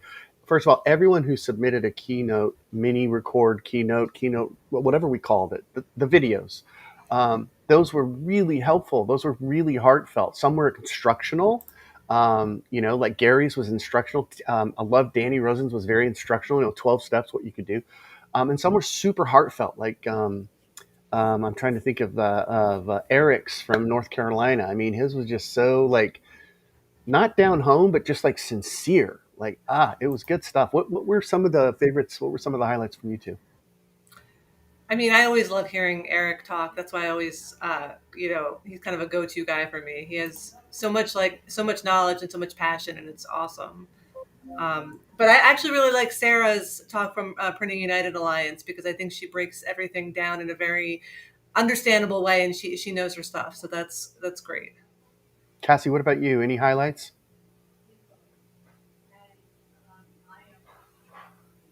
Oh, I'm sorry. I'm having technical difficulties. Can everybody hear me? Now we yes, can. Now we Oh, can. no. Yeah. Oh, you can hear me now. Okay, good. Yes. Can you hear me now? Yes. There are a lot of key moments to highlight for me. I mean, truly, it comes down to just simplifying all of this. Please don't overcomplicate sustainability. It's a journey. It's progress. It's a mindset shift. Yes, there's some work that has to go into it. But truly, some of this stuff doesn't require a lot of work. A lot of the work has already been done. There's tons of resources, links, certifications that you can get through.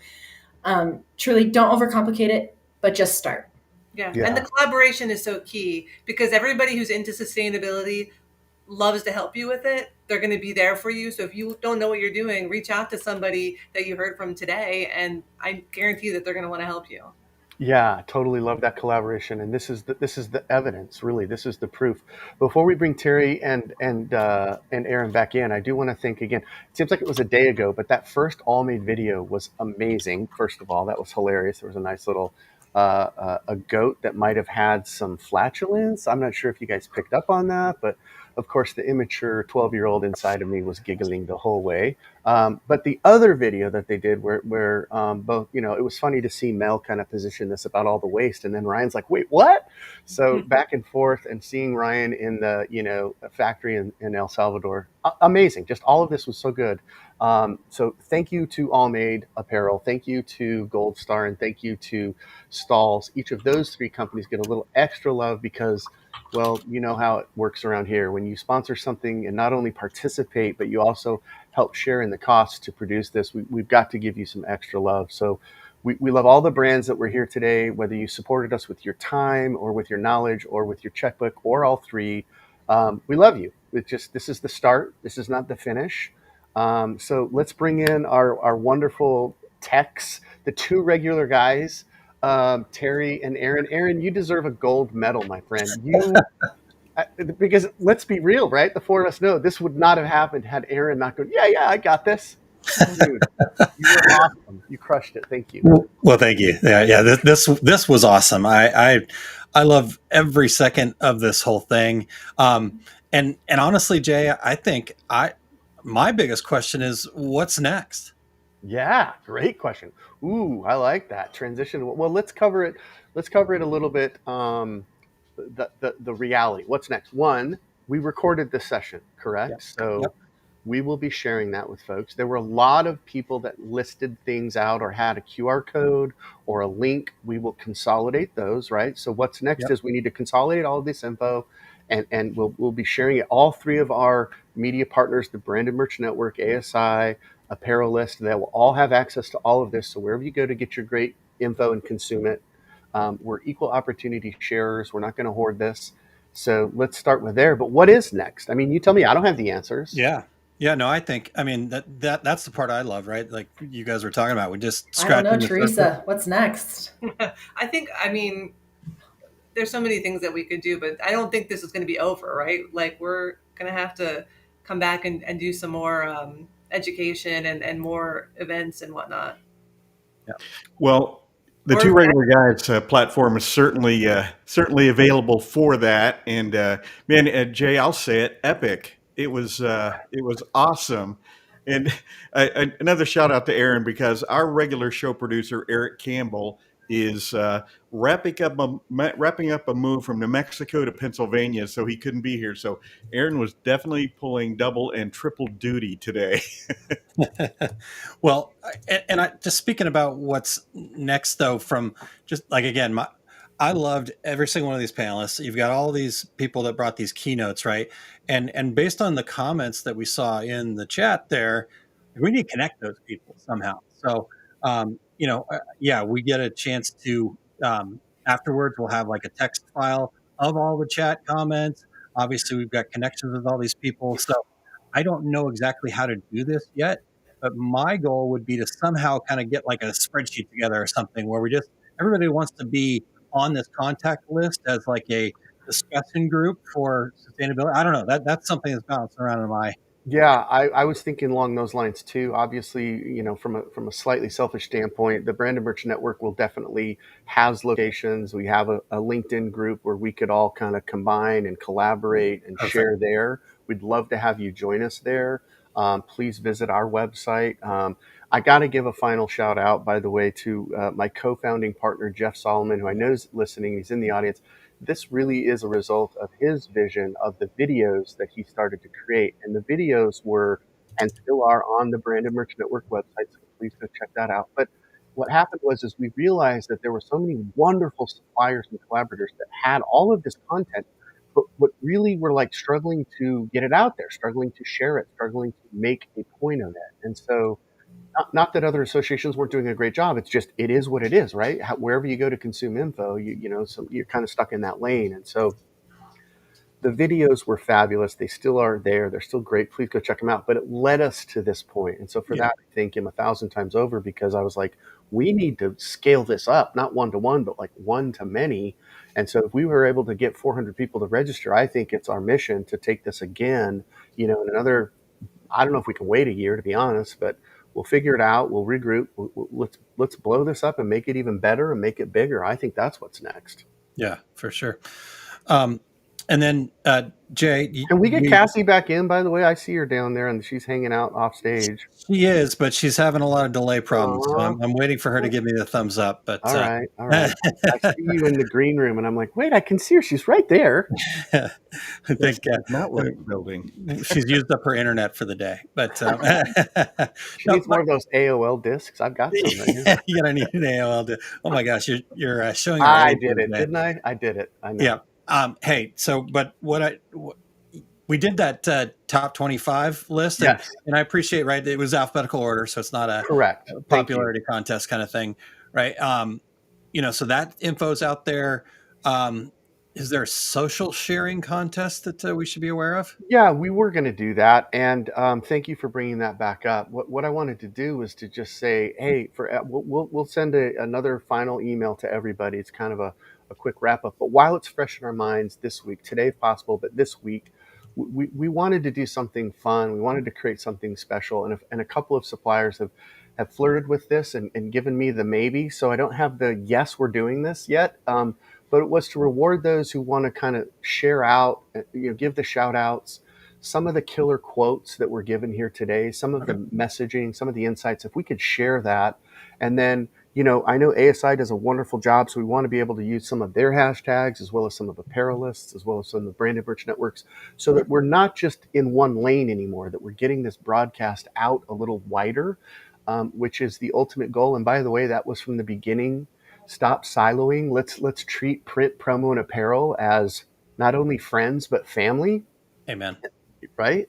So, I mean, we've got to do a better job and stop pretending that we're these, dysfunctional cousins at a weird family reunion. We are related. We are the same. We just maybe, have different substrates that we deal with. All right. Well, we finally let Teresa on the Two Regular Guys program in the news segment. So we're getting there. Yeah. I'm part of the group now. She's part of the family. I love it.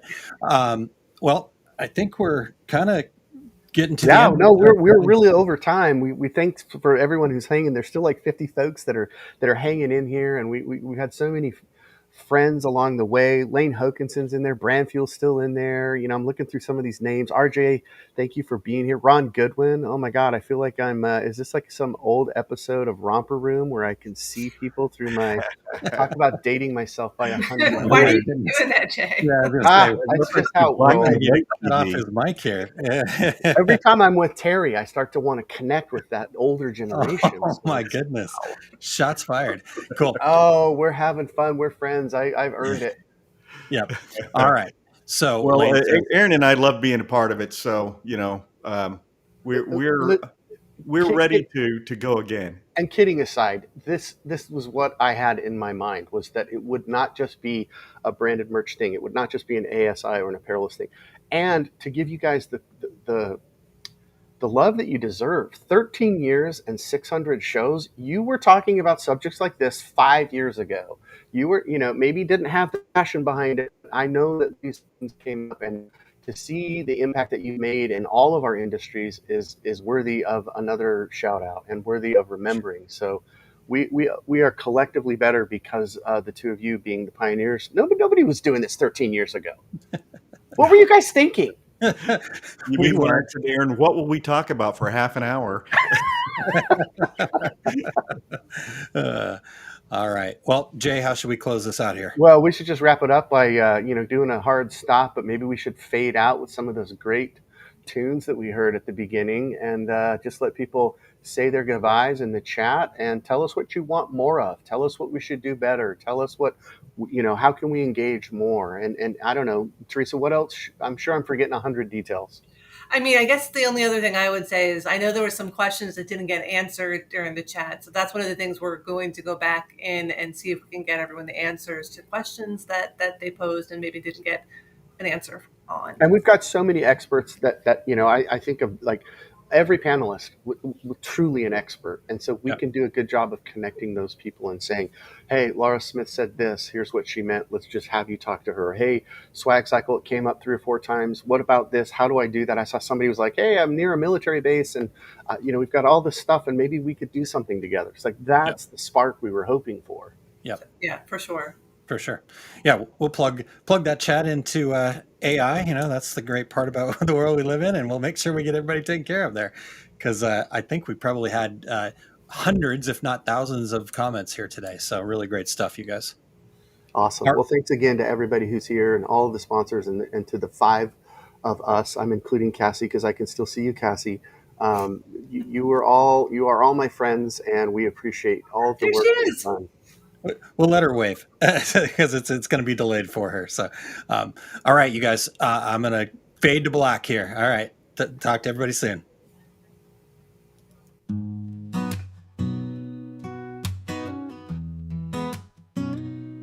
Here's your invitation. It's a new world vibration. We make the merch that matters, no hesitation. The network partners be tight, bringing sustainable dreams to the light. Promo peeps, apparel geeks, print freaks, raise your voice, take it to the streets, stitching stories with care, better merch with a little flair. Don't stop us now, take these values higher. This community is lighting the merch fuel fire.